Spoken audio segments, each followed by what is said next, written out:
ఓం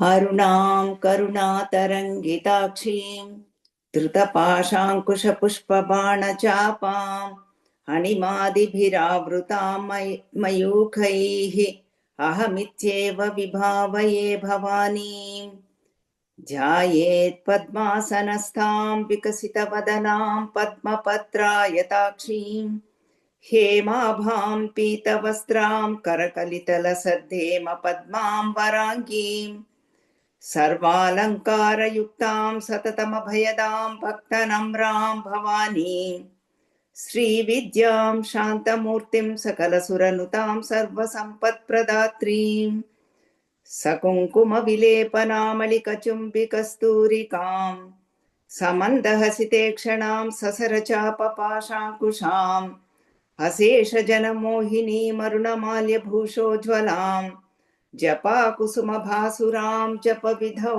स्मरेदम्बिकाम्। ॐ श्रीमात्रे नमः। हरिः ॐ श्रीगुरुभ्यो नमः। हरिः ॐ। हरिः ॐ एव्रीबडी। మనం లలిత త్రిశతి పంచదశితో కూడిన బీజాక్షరాలతో కూడిన లలితా త్రిశతి మనం చెప్పుకుంటున్నాము. లలితా త్రిశతి అంటే అమ్మవారి యొక్క 300 నామములు. పంచదశి అంటే 15 అక్షరముల బీజాక్షరములు. అవన్నీ కూడా బీజాక్షరములు.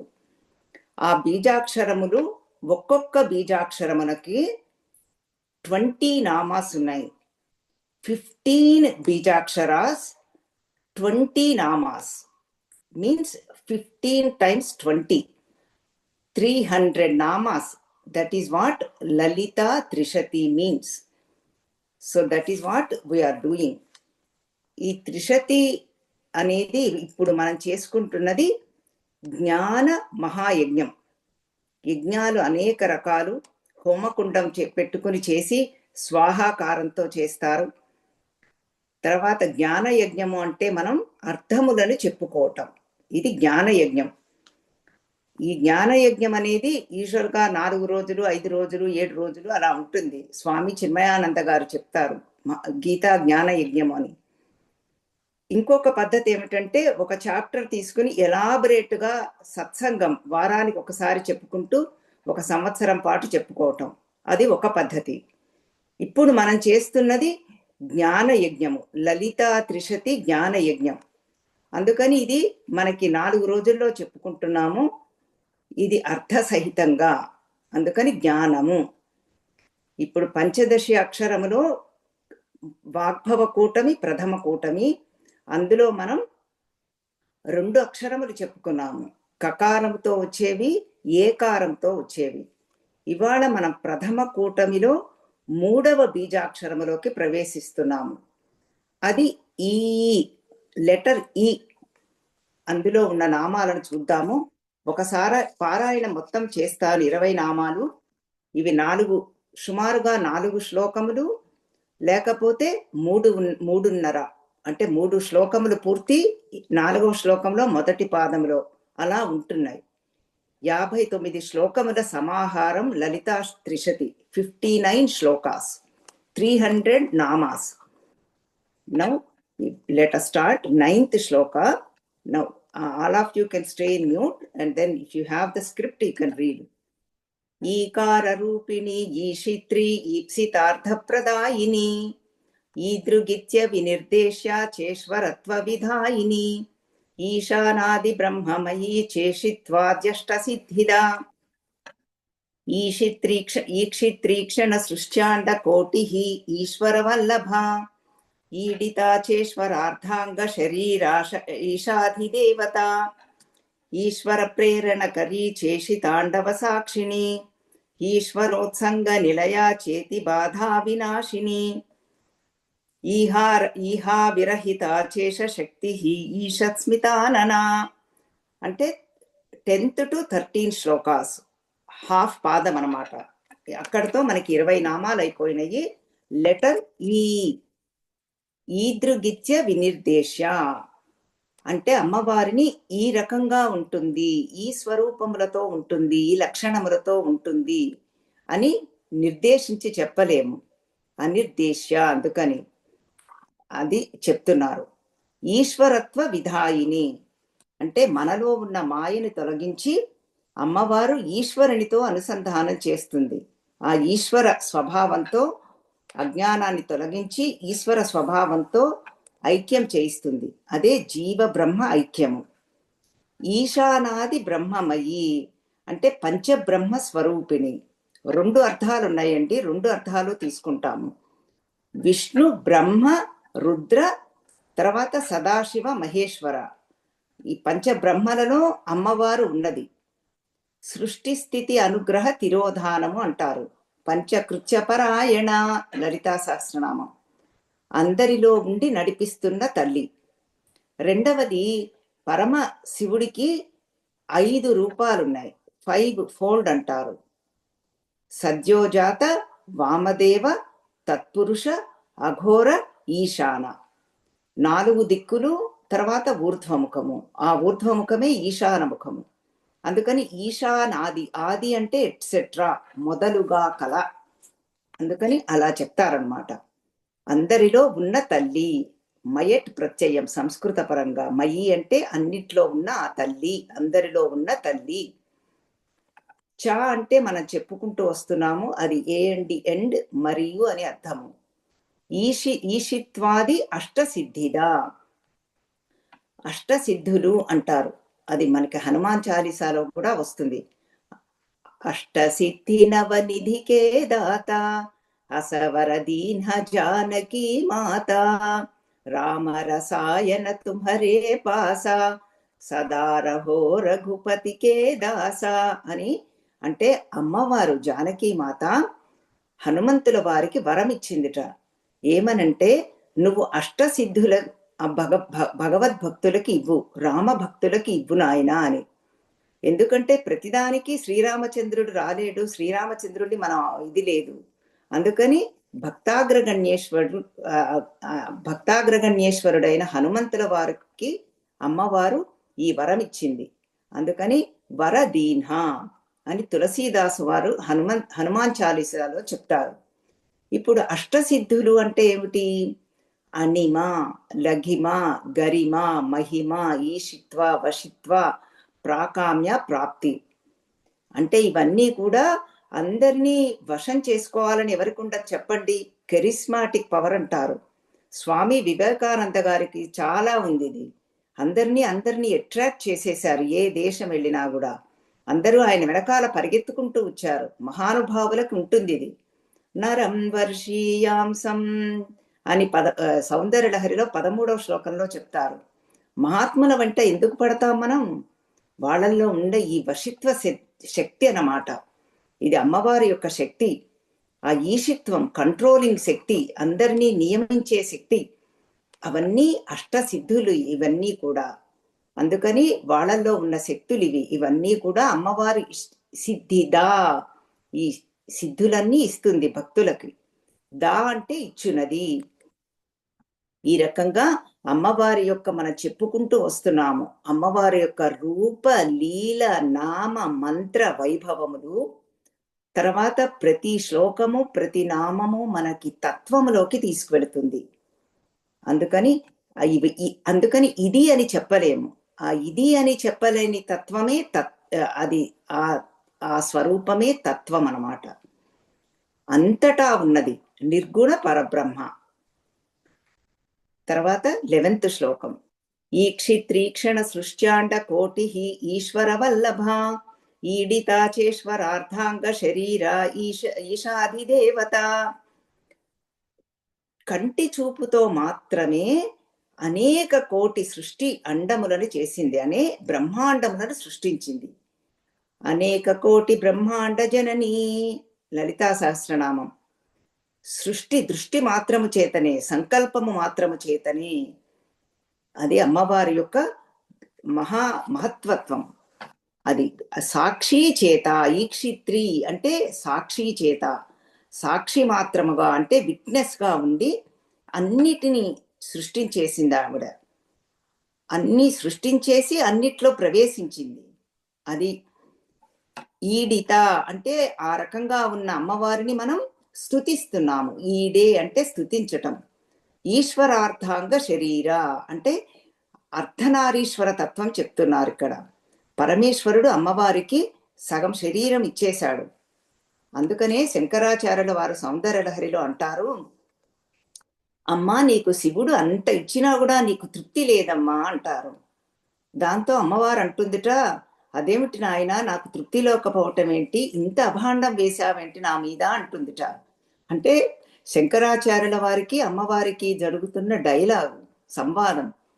అంటే నాకు శివుడు ఎక్కడా కనిపించట్లేదమ్మా, ఆయన నీకు అర్ధ శరీరం ఇచ్చాడు కదా, ఆయన కూడా ఉండాలి కదా, కానీ ఆయన ఎక్కడా కనిపించటంలే, ఎందుకంటే నువ్వు సర్వారుణ, అంతా ఎర్రగా కనిపిస్తున్నాడు. ఆయనేమో శుద్ధ స్ఫటిక సంకాశం పంచవక్త్రం త్రినేత్రం అంటే ఆయన తెల్లటి తెలుపు. నాకు ఆ తెల్లటి తెలుపు ఎక్కడా కనిపించటంలే, అంతా నువ్వే ఉన్నావమ్మా, నువ్వే అంతా ఆక్రమించేశావు. ఆ పరమశివుడు దయాళువు, ఆశుతోషుడు, అంత ఇచ్చినా నీకు తృప్తి లేదమ్మా అంటారు.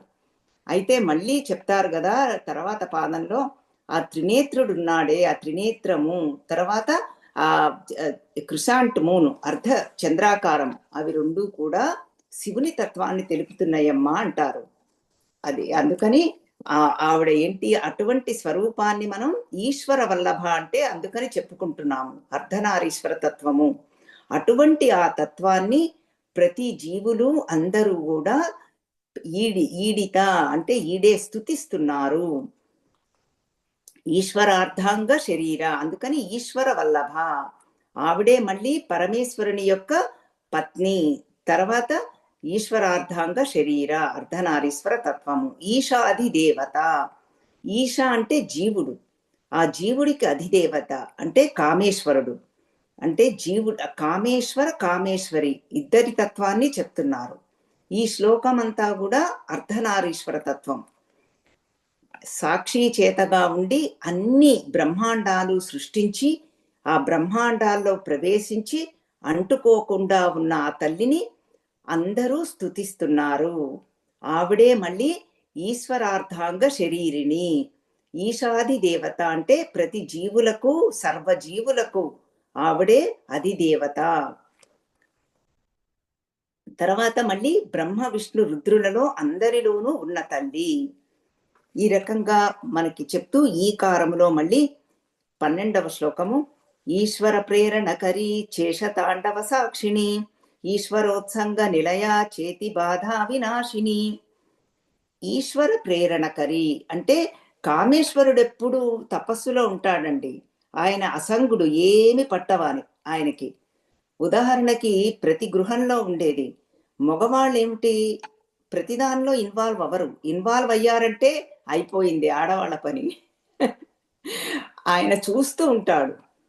ఆడించేదల్లా అమ్మవారే, చేసేదల్లా అమ్మవారే, మాయ వేసినా తల్లియే, మాయ వేసినా తీసినా రెండు అమ్మవారే. అందుకని ఆ తపస్సులో ఉన్న ఆ శివుడికి ప్రేరేపణ చేస్తారట. అందుకని ఈశ్వర ప్రేరణ కరి.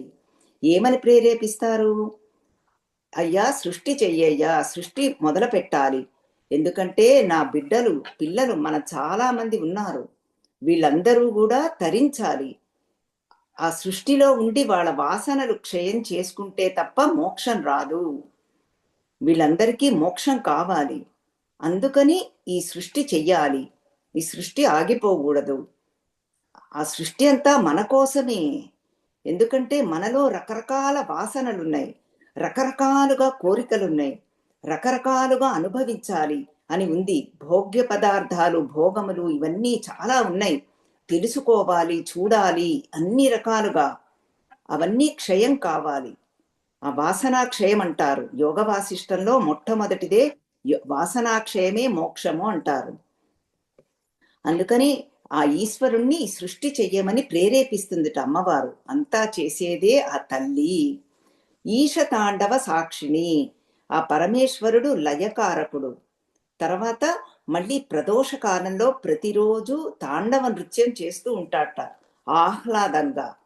అందుకని సంధ్యా సమయం చాలా ప్రముఖమైనది. ఆ సమయంలో దీపారాధన చేసుకోవటము, ప్రార్థన చేసుకోవటము, నామజపం చేసుకోవటము, ఆ పరమేశ్వరులతో తాదాత్మ్యం చేస్తూ ఉంటారు. ఇద్దరూ కలిసి తాండవం చేస్తూ ఉంటారట. అందుకనే మహేశ్వర మహాకల్ప మహాతాండవ సాక్షిణి, అమ్మవారు ఒక్కళ్ళే చూస్తూ ఉంటారట. ఆ తాండవం లయం అత్యద్భుతంగా ఉంటుందండి. మనం ఎవరం ఉండలేము, ఉన్నా తట్టుకోలేము, చూడలేము. అమ్మవారు తప్ప అయ్యవారిని దర్శించే సామర్థ్యం ఎవ్వరికీ లేదు. అమ్మవారిని చూడాలంటే అయ్యవారికి తప్ప ఎవ్వరికీ సామర్థ్యం ఉండదు. అందుకని శక్తి స్వరూపిణి ఆవిడ. అందుకనే నెక్స్ట్ నామం కూడా ఈశ్వరోత్సంగ నిలయ. అందుకని అమ్మవారు శివ కామేశ్వరాంకస్థ అని చెప్తున్నారు. అందుకనే వామాంకస్థిత జానకి పరిలసత్కోదండ దండంకరే అంటారు. రామచంద్రమూర్తి యొక్క వామాంకమునందు స్థితయే ఉంటుంది జానకీ మాత. అట్లాగే శివ కామేశ్వరాంకస్థ, ఆయన యొక్క ఊరువుల మీద కూర్చుని ఉంటుంది ఆ తల్లి. ఇది మనకి ఇక్కడ కూడా కనిపిస్తుందండి. లక్ష్మీ నృసింహస్వామి మంగళగిరిలో అత్యద్భుతమైన రూపం అండి. మీరు మంగళగిరిని మిస్ అవ్వకండి. అందున కింద ఉన్నది ఉన్న లక్ష్మీ నారాయణులు, లక్ష్మీ నృసింహస్వామి నారాయణులు, వాడిద్దరూ కూడా అమ్మవారు చూస్తూ ఉంటారండి ఆ స్వామిని. మన వంక చూడరావిడ. అందుకని ఆవిడ వదనం ఇలా పక్కకి తిరిగి ఉంటుంది.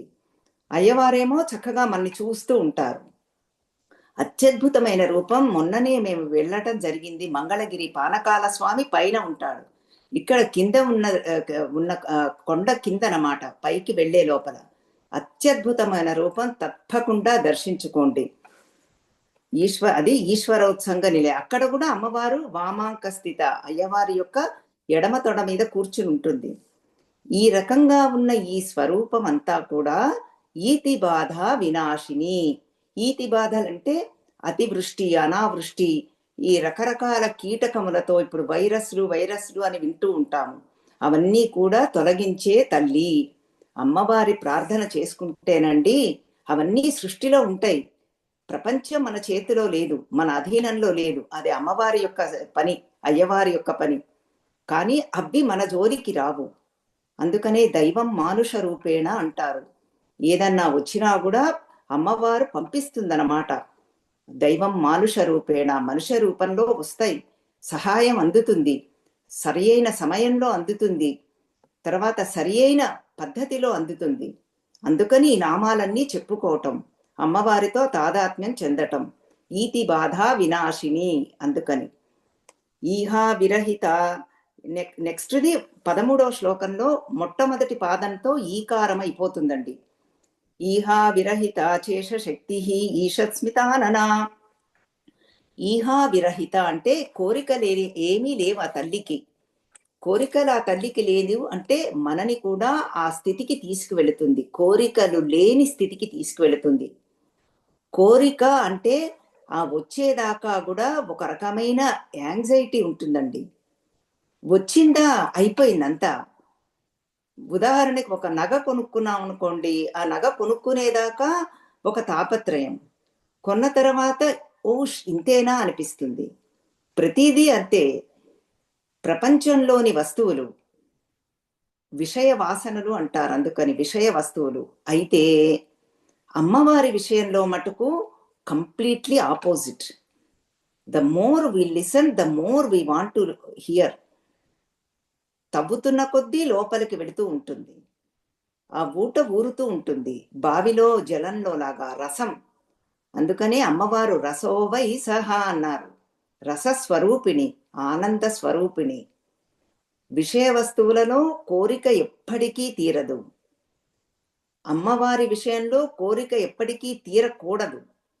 ఎందుకంటే ఎప్పుడూ ఈ సత్సంగాలు వింటూ ఉండాలి. అప్పుడే మనలో మనకి రమిస్తూ ఉంటాము, ఆనందిస్తూ ఉంటాము. అందుకని ఈహా విరహిత, విషయ వస్తువుల మీద కోరిక పోవాలి. అమ్మవారి విషయంలో కోరిక పెరగాలి, అది శుద్ధ కోరిక. ఈశ శక్తి అంటే ఆ పరదేవత అయ్యవారి యొక్క శక్తి. సృష్టి పూర్వం ఏమవుతుందంటే ఇద్దరు కలిసి ఉంటారు, అమ్మవారు అయ్యవారు. అదే బిందు స్వరూపం శ్రీచక్ర పరంగా. ఎప్పుడైతే సృష్టి చేయాలని సంకల్పిస్తారో అప్పుడు ఆ శక్తిని బయట పంపిస్తారన్నమాట అయ్యవారు. అందుకంటే మనంతా చూసినదంతా అమ్మవారే. అందుకని మనకి అత్యంత రమణీయంగా అత్యంత సుందరంగా కనిపిస్తుంది ఈ సృష్టి. సూర్యోదయము, సూర్యాస్తమయము, మేఘములు, తర్వాత పర్వతములు, సముద్రములు ఎందుకండి ఇంత అత్యద్భుతంగా ఉంటాయి? అందరూ టూరిస్ట్ స్పాట్ అని వెళుతూ ఉంటారు, కామన్ పీపుల్. మహానుభావులు వెళ్ళి అమ్మవారిని దర్శించుకుంటారన్నమాట. అక్కడికి వెళ్ళి వాళ్ళు ఎన్నో కవిత్వాలు, ఎన్నో స్తోత్రాలు రాయగలిగారు. ఆ గంగా ఝరిలో అమ్మవారిని చూశారు శంకరాచార్యుల వారు, గంగా స్తోత్రం రచించారు. అలా అన్నమాట మహానుభావులు. అందుకని ఇదంతా అమ్మవారి యొక్క శక్తి, ఈశ శక్తి. ఈషత్ స్మితానన ఆ శక్తి ఎలా ఉంటుంది సృష్టిలో ఉన్నప్పుడు? చిరు మందహాసంతో ఉంటుందిట రూపం. మళ్ళీ ఆ చిరుమందహాసం, దరహాసోజ్వలన్ముఖి, లలితా సహస్రనామం. చిరునవ్వు, స్మితానన, మనకి లలితా సౌందర్యలహరిలో కూడా శ్లోకం వస్తుంది. అట్లా ఉన్న ఆ తల్లి, అది ఈశ, ఈకారంతో ఉన్న ఈ తల్లిని మనం చెప్పుకున్నాము. ఈ ఈకార రూపిణి ఈషిత్రి ఈప్సితార్థప్రదాయిని ఈదృగిత్య వినిర్దేశ చేశ్వరత్వ విధాయిని ఈశానాది బ్రహ్మమయీ చేషిత్వార్జష్ట సిద్ధిదా ఈక్షిత్రీక్షణ సృష్ట్యాండ కోటిరీశ్వర వల్లభ ఈడితాశేశ్వరార్ధాంగ శరీరేషాధిదేవత ఈశ్వర ప్రేరణకరీ చేష తాండవ సాక్షిణి ఈశ్వరోత్సంగ నిలయా చేతి బాధా వినాశిని ఈహా విరహిత చేష శక్తి ఈశస్మితానన. రూపం ఇచ్చారు, చక్కటి చిరునవ్వుతో కూడిన రూపము. తర్వాత కోరికలన్నీ తీర్చే తల్లి, తర్వాత సృష్టి స్థితి లయకారిణి, తర్వాత శివుడి యొక్క శక్తి ఈ తాండవ స్వరూపాన్ని చూస్తూ ఉంటుంది, అనేక బ్రహ్మాండాలు సృష్టించింది. తర్వాత ఈ బ్రహ్మ విష్ణు ఈశ్వరుల యొక్క సమూహ రూపంలో ఉన్న తల్లి, మనలో కూడా ఆధిపత్యాన్ని ఇచ్చే తల్లి, వశీకరణము, ఆ కెరిస్మాటిక్ పవర్ ఇచ్చే తల్లి, కోరికలు ఏదుంటే అది తీర్చే తల్లి, పైగా కోరికలు తీర్చి మోక్షప్రదాయిని. అది చెప్తున్నారు ఈ శ్లోకంలో, మొత్తం సారాంశముగా చెప్తున్నాను మీకు. శ్లోకము చదివి శ్లోక వివరణ చెప్పి నామ వివరణ చెప్పి మళ్ళీ మీకు సారాంశము, అప్పుడే మనకి తాదాత్మ్య భావన కలుగుతుంది. అది ఈ మొత్తం క్రమక్రమంగా అన్ని చేస్తూ మోక్షానికి తీసుకువెళ్ళే తల్లి. ఆ ఈకారములో బీజములో ఇంత అర్థం ఉంది చూడండి. మహానుభావులకి ఈ అనే ఆ బీజం వింటే చాలు, వాళ్ళకి ఇదంతా గోచరిస్తుందన్నమాట, అమ్మవారి స్వరూపము, అమ్మవారు అంతా. కానీ మనకి అల్పులమైన మనకి, సాధకులమైన మనకి వివరణ కావాలి, తప్పదు. అందుకనే ఈ నామములన్నీ కూడా మనం గురుముఖత వినాలి. గురు పరంపర ద్వారా ఆ గురువు విని ఉంటారనమాట. అందుకని గురు పరంపర చాలా ముఖ్యం. ఇప్పుడు మనం మళ్ళీ నెక్స్ట్ మంత్రానికి వెళుతున్నామండి. ప్రథమ కూటమిలో 4వ బీజాక్షరము, అది లకారము. లకార రూప, అట్లా రూపాతోనే మొదలవుతాయి. మీరు శ్లోకాలు చూసుకుంటూ ఉంటే చక్కగా లకార రూప లలిత లక్ష్మీ వాణి నిషేవిత లాకిని లలనారూప దాడిమ పాటల లలంతిక లసత్ఫాల లలాటనయనార్చిత. నేను ఆ నామాలు కూడా వచ్చేటట్టు కొంచెం ఆపుతున్నాను. లక్షణోజ్వల దివ్యాంగి లక్ష కోట్యండ నాయిక లక్ష్యార్థ లక్షణాగమ్య లబ్ధ కామాలతా తను లలామరాజ దళిక లంబి ముక్తా ఫలాంచిత లంబోదర ప్రసూహు లభ్య లజ్జాఢ్య లయవర్జిత. ఇక్కడతో మనకి లకారంతో ఉన్న నామాలన్నమాట, మంత్రములు ఇవన్నీ కూడా. ఈహా విరహిత, ఈహా విరహిత అంటే ఈ కోరికలు ఏమీ లేవు. పొందని వస్తువు అంటూ ఏమీ లేదు అమ్మవారికి. ఆప్తకామ, సత్యకామ, పూర్ణ. అందుకని అమ్మవారి యొక్క స్టోర్ హౌస్లో అన్నీ ఉంటాయి. అందుకని పూర్ణ, అన్నిటితో నిండి నిబిడీకృతమై ఉన్న తల్లి ఆవిడ. ఈశ శక్తి. మళ్ళీ లకార రూపం అండి. రెండు కలిపి ఉంటే నేను అది లకార రూప. లకారంతో చెప్పేవి మనం చెప్పుకుంటున్నాము. లకార రూప, అమ్మవారే లకారముతో ఉన్నది. ఆ రూపమే ఆవిడ స్వరూపం. ఏకార రూప, కకార రూప అని చెప్పుకున్నాము. లయ స్వరూపిణి ప్రధానంగా లకార రూప. లలిత, ఆ లలితా నామం గురించి ఇంకా ఎంత చెప్పుకున్నా మనం 3 ఏళ్ళు 5 ఏళ్ళు చెప్పుకోవచ్చు. లలితా సహస్రనామమే ఉంది, లలితా నామం ఉంది. అది అమ్మవారి నామం అని తెలుసుకుంటే చాలు ప్రస్తుతానికి. ఎందుకంటే ఇప్పుడు మనం కదల్చామంటే సహస్రనామం అయిపోతుంది. లలిత అత్యంత సౌందర్యవతి, సుందర స్వరూపిణి, అది లలిత అంటే. తర్వాత లక్ష్మీవాణి నిషేవిత, అమ్మవారిని జ్ఞానస్వరూపిణి అయిన సరస్వతీదేవి, ఐశ్వర్యప్రదాయిని అయిన లక్ష్మీదేవి ఇద్దరూ సేవించుకుంటూ ఉంటారట. అందుకని సచామరణ మావాణి సవ్య దక్షిణ సేవిత, లలితా సహస్రనామం యొక్క నామం ఇది. ఇంకా నెక్స్ట్ లాకిని. లాకిని అంటే లయ స్వరూపిణి. శ్రీచక్రంలో కూడా మనకి లాకిని స్వరూపం వస్తుందండి. శ్రీచక్ర స్వరూపిణి, లయ స్వరూపిణి. లలనా రూప, ఇక్కడ మనం వివరించుకోవాలి ఆ రూపం ఎటువంటిదిట. అమ్మ చక్కటి స్త్రీత్వం.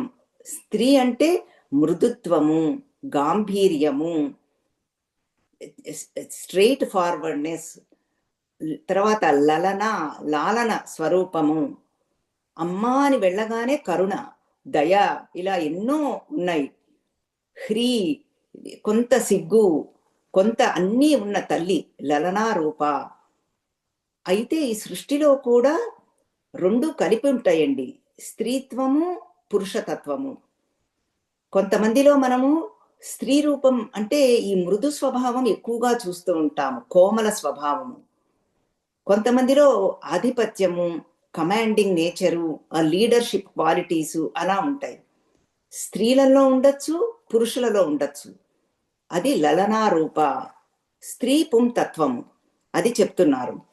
తర్వాత అమ్మవారికి ఏం తక్కువండి? శ్రీమాత, శ్రీ మహారాజ్ఞి, శ్రీమత్ సింహాసనేశ్వరి, శ్రీ మహారాజ్ఞి ఆవిడ. అన్ని రకాల ఆభరణాలు ధరించి ఉన్న తల్లి, ఆ స్త్రీ రూపము. లలనా సంపద అంటారు ఇదంతా. లసద్దాడిమ పాటల, మళ్ళీ రూపం. దాడిమి కుసుమ ప్రభ, లలితా సహస్రనామం. చక్కగా ఎరుపు తెలుపు రంగులో ఉన్న పాటల వర్ణంతో ప్రకాశిస్తూ ఉంటుంది ఆ తల్లి ఎప్పుడు. లలంతిక లసత్పాల, లలంతిక అనేది ఒక ఆభరణం. ఆ ఆభరణం ఎలా ఉంటుందంటే, ఆ విశేషము ఎలా ఉంటుందంటే నవరత్నములతో కూడి తర్వాత ముత్యములతో పొదగబడి ఉంటుందిటండి. నవరత్నములు ఉంటాయి, చుట్టూతా ముత్యములు ఉంటాయిట. ఆ ఆభరణాన్ని లలంతిక అంటారు. ఆ ఆభరణాన్ని పాల భాగము అంటే నుదుట భాగంలో ధరిస్తుందిట. అంటే పాపడి పిండి అన్నమాట. ఆభరణాలు కూడా దేవతలండి, ఆయుధాలు దేవతలే, అంగ పరివార దేవతలు ఉంటారు అమ్మవారికి. శ్రీచక్రంలో వస్తారు ఈ దేవతలందరూ, వాళ్ళందరూ కూడా దేవతలే. దేవతామయం అమ్మవారు. అందుకని ఈ పాలమును, నుదుటి భాగాన్ని మనం ధ్యానం చేసుకున్నా చాలు. ఎంతో అర్థాలున్నాయి ఇందులో, మనకి మెల్లిమెల్లిగా వస్తూ ఉంటాయి, వచ్చిన చోట చెప్పుకుంటూ ఉందాము. లలంతిక లసత్ పాల, లసత్ అంటే ప్రకాశిస్తూ ఉన్న పాల భాగము, నుదుటి భాగము. లలాట నయనార్చిత, అమ్మవారికి లలాటములో 3వ నేత్రం ఉంటుంది. త్రినేత్ర, అయ్యవారికి కూడా అంతే, పాల భాగంలో ఉంటుంది. పైగా ఎవరికైతే ఈ లలాటములో 3వ నేత్రం ఉంటుందో వాళ్ళందరూ కూడా అమ్మవారిని అర్చిస్తూ ఉంటారట. రుద్రగణము, తర్వాత పరమశివుడు, వాళ్ళందరూ అన్నమాట అమ్మవారిని అర్చిస్తూ ఉంటారు. ఇది ఈ రకంగా చెప్తున్నారు. లక్షణోజ్వల దివ్యాంగి లక్ష కోట్యండ నాయిక, లక్ష్యార్థ లక్షణాగమ్య, ఇవన్నీ కూడా వేదాంత ప్రతిపాద్యమైన అర్థములండి. లక్షణములు అంటే మనకి లక్షణాగమ్య అనేది అనేకమైన మనకి లక్షణ వాక్యము అంటారు. ప్రజ్ఞానం బ్రహ్మ అనేది ఈ లక్షణాలతో అమ్మవారిని సూచిస్తూ ఉంటారు. మహావాక్యములు అంటారు వీటిని. అనేకమున్న 4 వేదాలలో ఉన్నాయి అన్నమాట. ఇక్కడ ముఖ్యంగా చెప్తున్నది ప్రజ్ఞానం బ్రహ్మ అనేది మహావాక్యం. ఇది ఋగ్వేదములో ఉన్నది, ఐతరేయ ఉపనిషత్తులో ఉన్నది. అంటే లక్షణ వాక్యం ఇది. ఆ లక్షణ వాక్యం ద్వారా అమ్మవారిని తెలుసుకుంటాము. Certification of knowledge. ప్రజ్ఞానం బ్రహ్మ, జ్ఞాన స్వరూపిణి. జ్ఞానమే అమ్మ, అమ్మయే జ్ఞానం. మనలో జ్ఞానం తెలుసుకుంటున్నామంటే ఆ చైతన్య స్వరూపిణి అమ్మవారు. ఆ చైతన్యంగా అమ్మవారు ఉంది కాబట్టే మనం తెలుసుకోగలుగుతున్నాము. అందుకని ఇక్కడ ఒక అర్థం చూసుకుందామండి. శివం అంటారు, మంగళ స్వరూపం. ఈ జీవించి ఉన్న వాళ్ళని శివస్వరూపులు అంటారు, మంగళకర స్వరూపులు అంటారు, శివ అంటారు. అదే మరణిస్తే ఏమంటారు? శవం అంటారు. అక్కడ డిఫరెన్స్ ఏముంది అసలు? షకారం సేమ్, ఆ ఈకారం వెళ్ళిపోయింది చూసారా? షీ కాస్త షా అయిపోయింది. ఈకారమే అమ్మవారు. ఆ ఈకారం వెళ్ళిపోతే శవం అనేశారు, బయట పడేస్తారు. భార్య బిభ్యతి తస్మిన్ కాయే భజగోవిందం. భార్య కూడా భయపడిపోతుందిట ఆ మృతదేహాన్ని చూసి. అందుకని అమ్మవారు ఉండబట్టే మనం ఇవన్నీ చేయగలుగుతున్నాము, చూడగలుగుతున్నాము, మాట్లాడగలుగుతున్నాము, రుచి చూడగలుగుతున్నాము, ఆనందించగలుగుతున్నాము. అవి లక్షణ. ఆ స్వరూపమే ఈ దివ్య అంగి, ఆ స్వరూపముతో ఉన్న తల్లి. ఆ రకంగా ఈ లక్షణ గమ్య, ఈ మహావాక్యముల ద్వారా తెలుసుకోగలము, వేదాంత వాక్యముల ద్వారా తెలుసుకోగలము, శ్రీ విద్య ద్వారా తెలుసుకోగలము. అదే బ్రహ్మ విద్య, ఆత్మ విద్య అని చెప్తున్నారు. ఆ తల్లి మళ్ళీ కోరికలన్నీ కూడా తీర్చే తల్లి మళ్ళీ. ఎందుకంటే 2 రకాలుగా చెప్పాలి. ప్రపంచంలో తిరుగుతూ ఉండి కొంత భక్తి ఉన్న వాళ్ళకి అమ్మవారిని ఆశ్రయించండి అయ్యా, మీ కోరికలు తీరుస్తుంది అని చెప్పాలి. తర్వాత సాధనలో కొంత పరిపక్వత కలిగింది అనుకోండి, మాకేం కోరికలు లేవండి అంటారు. అబౌవ్ 60 వాళ్ళు మెజారిటీ. ఎందుకండి ఈ మాటలని కూడా అనేవాళ్ళు ఉంటారు. వాళ్ళ కోసమని మోక్షప్రదాయినిగా చెప్పాలి. అందుకని సగుణ బ్రహ్మ, నిర్గుణ బ్రహ్మ వేదమే చెప్పిందండి, నేను చెప్పటం లేదు. 2 రకాలుగా చెప్తారు. ఆ 2 తెలుసుకునే వాళ్ళే మనకి సత్సంగంలో వస్తారు. మాకు అన్నీ తెలిసిపోయిన సిద్ధ పురుషులు, వాళ్ళకేమీ అవసరం లేదు, వాళ్ళకేమీ చెప్పనవసరం లేదు. సిద్ధ పురుషులు కూడా ఉంటారు, అన్నీ తెలుసుకునే అనుకునే వాళ్ళు ఉంటారు తమో గుణంతో. అది కూడా ఒక కేటగిరీ మళ్ళీ. లబ్ధ కామ, అన్ని కోరికలన్నీ తీరిపోయిన తల్లి పూర్ణ, ఆ స్వరూపాన్ని చెప్తున్నారు. లతా తనుహు, మళ్ళీ స్వరూపం చూడండి ఆవిడ యొక్క రూపం. లత అంటే మృదు, తనుహు అంటే శరీరం, మృదువుగా ఉంటుందిటండి తల్లి. తర్వాత శ్లోకంలో కూడా వస్తుంది, నవనీతంగా ఉంటుందిట. అప్పుడే తీసిన వెన్న ఎలా ఉంటుంది చూడండి, మృదువుగా ఉంటుంది. అటువంటి స్వరూపంట అమ్మవారు. అందుకనే లలితా సౌందర్యలహరిలో అమ్మవారు చెప్తారు, శిరీషాభా చిత్తే. అమ్మవారి యొక్క స్వరూపం, స్వభావము పువ్వు లాంటిదిట, కుసుమం. లతా తనుహు, శరీరము కూడా అటువంటిదే. శరీరము స్వభావము 2 కూడా మృదు స్వభావము. లతా తనుహు. లలామరాజ దళిక లంబి ముక్తా ఫలాంచిత. 2 మళ్ళీ రూపం గురించి చెప్తున్నారు. అలికము అంటే లలాటం అండి, నుదురు. ఆ నుదురిలో కస్తూరి తిలకంతో ప్రకాశిస్తూ ఉన్నారట. కస్తూరి తిలకం అని మన శ్రీకృష్ణ పరమాత్మకు కూడా చెప్పుకుంటాము. అది లలాటంలో కస్తూరి తిలకం. తర్వాత ముక్తా ఫలాంచిత, అన్ని రకాల ఆభరణములతో వేళ్లాడుతున్న ముత్యాలున్నాయిటండి. రకరకాల ఆభరణాలు, చేతులకి మనం అంటూ ఉంటాము వంకి, తర్వాత నాగవత్తు ఇప్పుడు మాటలలో భుజకీర్తులు అంటారు అమ్మవారి మన పరిభాషలో. సంస్కృతంలో భుజకీర్తులు అంటారు. తర్వాత వడ్డాణము అంటే మొలనూలు అంటారు. ఇవన్నిట్లో కూడా చక్కగా కిందకి వేళ్లాడుతూ ఉన్నాయిట ముత్యాలు ఆభరణాలన్నిటికీ. ఆ ఆభరణాలు కూడా దేవతలు. ఆ ఆభరణాలు కూడా ఓం ఓం ఓం అని అంటున్నాయిటండి అమ్మవారు కదులుతున్నప్పుడల్లా. అంటే ఆ ఓం అంటే పరమాత్మని, శివుణ్ణి సూచించే నామం అన్నమాట. ఆ ఓంకార జపిస్తున్నాయిట, శివుణ్ణి తలుచుకుంటున్నాయిట, పరమశివుణ్ణి. మళ్ళీ ఇప్పుడు క్రియ లంబోదర పశు ప్రసూహు అంటే లంబ ఉదర అంటే గణపతి. గణపతికి తల్లినిచ్చిన తల్లి, శ్రీ మహాగణపతికి తల్లి, గణపతి యొక్క తల్లి. లభ్య అంటే ఉన్న తల్లే, మళ్ళీ పొందగలం. అందుకని శంకరాచార్యుల వారు ఆత్మబోధలో చక్కటి శ్లోకం చెప్తారు. ఇక్కడ కొంచెం చెప్పుకుందాం, ఎందుకంటే మరీ టూ టెక్నికల్గా ఉన్నా కూడా మీ అందరికీ అబ్బా ఏమిటి ఇవిడ మరీ ఇలా ఉంటుంది అనుకుంటారు. ఇక్కడ ఒక మంచి ఎగ్జాంపుల్తో చెప్తారు. స్వకంఠాభరణం యథా, అలా అన్నమాట. ఒక ఫ్యామిలీ పార్టీకి వెళ్ళడానికి బయలుదేరుతోంది. అయితే తండ్రి కొడుకు రెడీగా ఉన్నారు. తల్లి రెడీ అయిపోయినా వెతుక్కుంటోంది ఇటు అటు అటు అటు.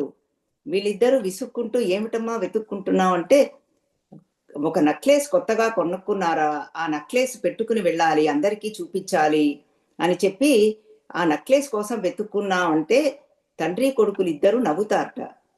ఏంటయ్యా నాకేమో ఇంత సీరియస్గా వెతుక్కుంటున్నాను, మీరేంటి నవ్వుతారంటే, అమ్మా ఆ కంఠాభరణం నీ మెళ్ళోనే ఉంది, తడిమి చూసుకో అంటారట. స్వకంఠాభరణం యథా, ఈ రకంగా అమ్మవారిని చెప్పటం ఒక ఇది ఎగ్జాంపుల్ అండి. అంటే ఆల్రెడీ అక్కడ ఉన్నది, ఆ ఉన్నది లేదనుకుని వెతుకుతోంది బయట ఆ తల్లి. అక్కడే ఉన్నది, లోపలే అక్కడే శరీరములోనే ఉన్నది, లేదు అనుకుని బయట వెతుకుతోంది.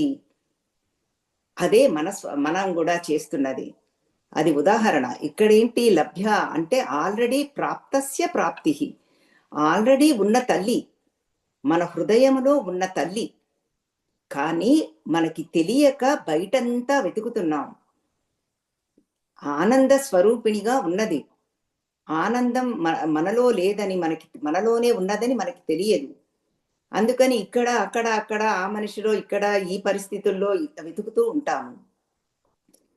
మనలోనే ఉన్న ఆ తల్లిని మళ్ళీ తిరిగి తెలుసుకొనుట అది లభ్య. తిరిగి పొందుట అది లభ్య. అంటే ఉన్న తల్లినే తెలుసుకోవటం.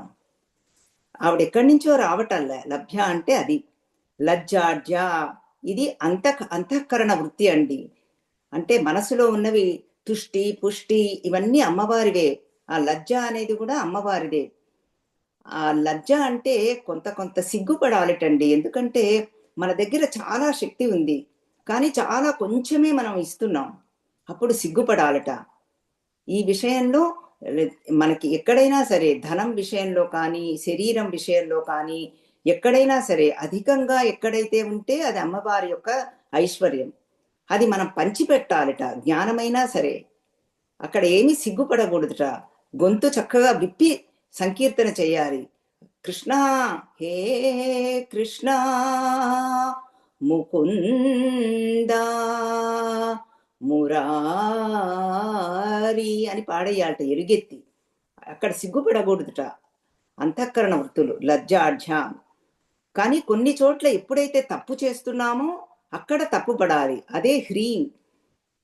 తప్పు చేస్తున్నప్పుడు సిగ్గుపడాలట. ధర్మం ఆచరిస్తున్నప్పుడు గొప్పగా ఆచరించేయాలి. అధర్మం చేస్తున్నప్పుడు సిగ్గుపడాలి, వెనకంజ వెయ్యాలి. అది లజ్జాడ్య. లయవర్జిత అవినాశి, ఎప్పుడూ ఉండే తల్లి ఆవిడ. లయం అనేది లేదు ఆవిడ. లయవర్జిత. ఇక్కడతో మనకి లకారంతో వచ్చే నామాలు అయిపోయినాయండి. అంటే మెయిన్గా ఏం చెప్తున్నారు, అమ్మవారి యొక్క స్వరూపమే లకార రూప. ఆవిడే లలితాదేవి. ఆవిడని లక్ష్మీవాణి అంటే సరస్వతీదేవి, లక్ష్మీదేవి సేవిస్తూ ఉంటారు. ఆవిడే శ్రీచక్రాది దేవత, లాకిని స్వరూపంగా ఉంది. ఆవిడే స్త్రీ స్వరూపము, లలనా రూప. తర్వాత ఎరుపు తెలుపు రంగులో ప్రకాశ స్వరూపంలో ఉంటుంది. లసద్దాడిమ పాటల. తర్వాత పాల భాగంలో పాపడి పిందె ధరించి ఉన్న ఆ తల్లి. లలాటములో త్రినయన, 3వ నేత్రం ఉన్న తల్లి. ఈ వేదాంత వాక్యముల ద్వారా మనం అమ్మవారిని తెలుసుకోవచ్చు. అదే శ్రీ విద్య ద్వారా అమ్మవారిని తెలుసుకోవచ్చు. అయితే ఆల్రెడీ ఉన్న తల్లియే, కానీ ఈ సత్సంగాల ద్వారా, శ్రవణము ద్వారా మనం తెలుసుకోగలము మనలో ఉన్న ఆ తల్లిని అని చెప్తున్నారు. ఆ తల్లికి ఎప్పుడూ లయం అనేది లేదు, శాశ్వత స్వరూపిణి, శాశ్వతంగా ఉన్న తల్లి, అవినాశి, అవ్యయం. ఈ రకంగా లకారం గురించి చెప్పుకున్నామండి. ఇప్పుడు హ్రీంకారం, అది ప్రథమ కూటమిలో 5వ బీజాక్షరము. దీనితో ప్రథమ కూటమి సమాప్తి అవుతుంది. ఈ హ్రీంకారం అనేది ఉభయాత్మకము. శివపార్వతులు ఇద్దరూ ఉంటారు. అత్యద్భుతంగా ఉంటుందని, అన్ని అద్భుతమే, అత్యద్భుతంగా ఉంటుంది. హ్రీం ఇది పారాయణ చేస్తాను ముందర.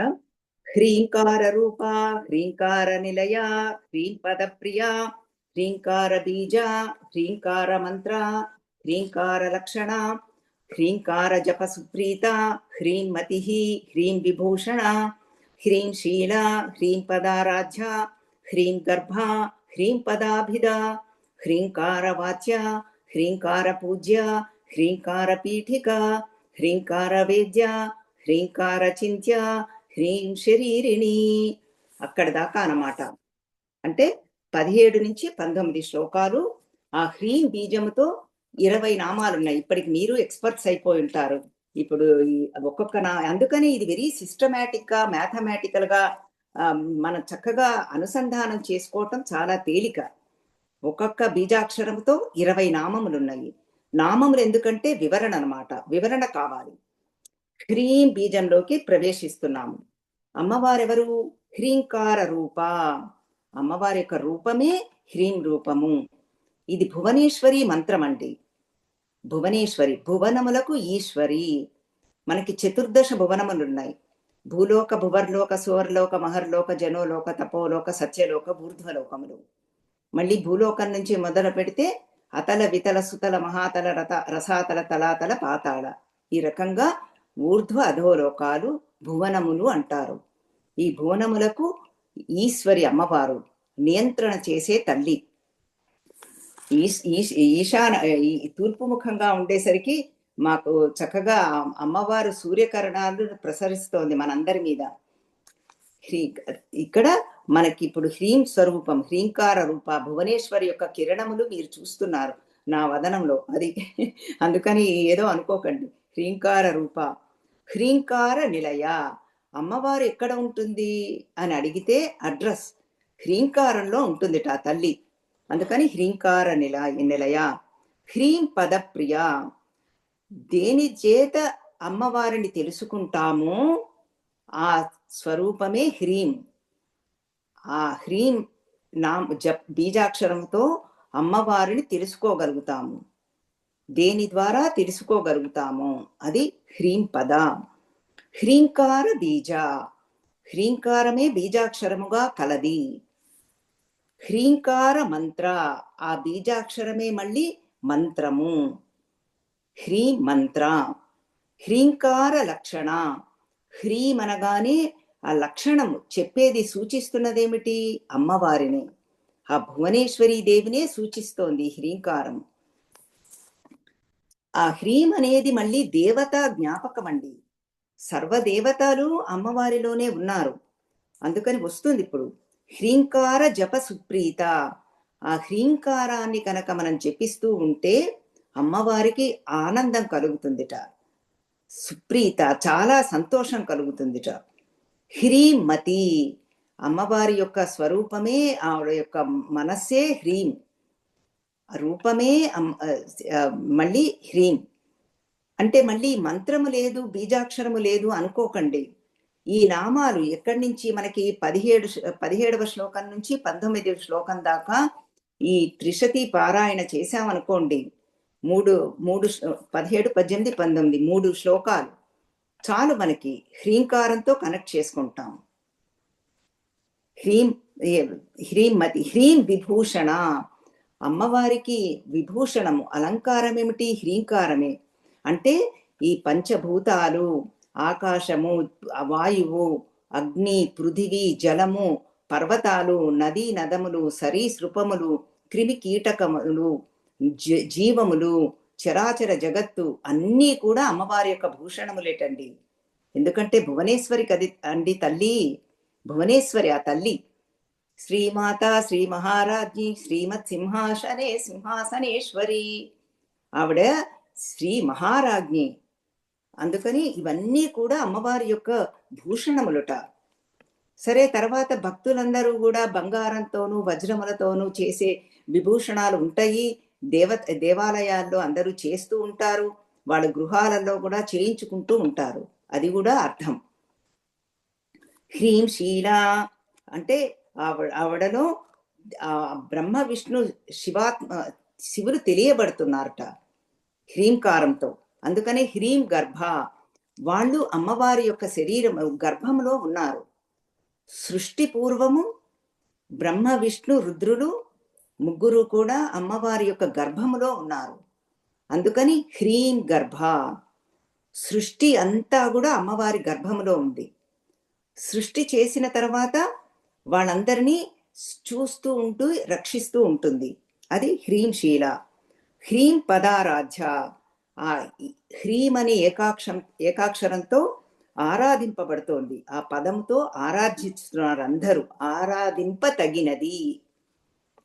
హ్రీం పదాభిధ, ఆ నామమునకి అమ్మవారికి తేడా లేదు. ఆ మంత్రమే అమ్మవారు, అమ్మవారే మంత్రము, అభిధాభావం అన్నమాట. హ్రీంకార వాచ్య, ఆ మాయా ఉపాధి. ఈ హ్రీం బీజము మాయాశక్తి అండి, మాయాశక్తి స్వరూపిణి. ప్రపంచమంతా మాయాస్వరూపిణితో వ్యాపించిపోయింది కదండి తల్లి. అందుకనే ప్రకృతి అన్నాము. ప్రకృతి అంటేనే సత్వ రజస్తమో గుణములతో కూడి ఉన్నది. అందుకని హ్రీంకార వాచ్య, మాయా ఉపాధి కలది. హ్రీంకార పూజ్య, ఆ మూల మంత్రం హ్రీంకారం అంటే భువనేశ్వరి మంత్రం. అందుకని పూజింప తగినది ఆవిడ భువనేశ్వరి. హ్రీంకార పీఠిక, ఆవిడికి ఆసనం ఏమిటి? పీఠం ఏమిటంటే హ్రీంకారమేట. అత్యద్భుతమైన నామాలు అన్నీ ఉన్నా కూడా చాలా తేలికగా మన అనుసంధానం చేసుకోవచ్చు. పీఠము అంటే ఆసనము.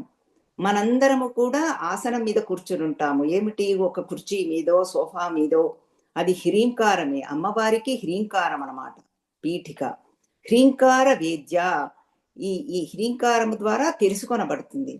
హ్రీంకార చించ, తర్వాత హ్రీం శరీరిని. ఇంకా ఎన్ని చెప్పినా కూడా హ్రీంకారమే అమ్మవారి యొక్క శరీరము. అంటే ఈ మొత్తం నామాలలో అర్థం సారాంశం ఏమిటంటే ఆ హ్రీం స్వరూపమే అమ్మవారు.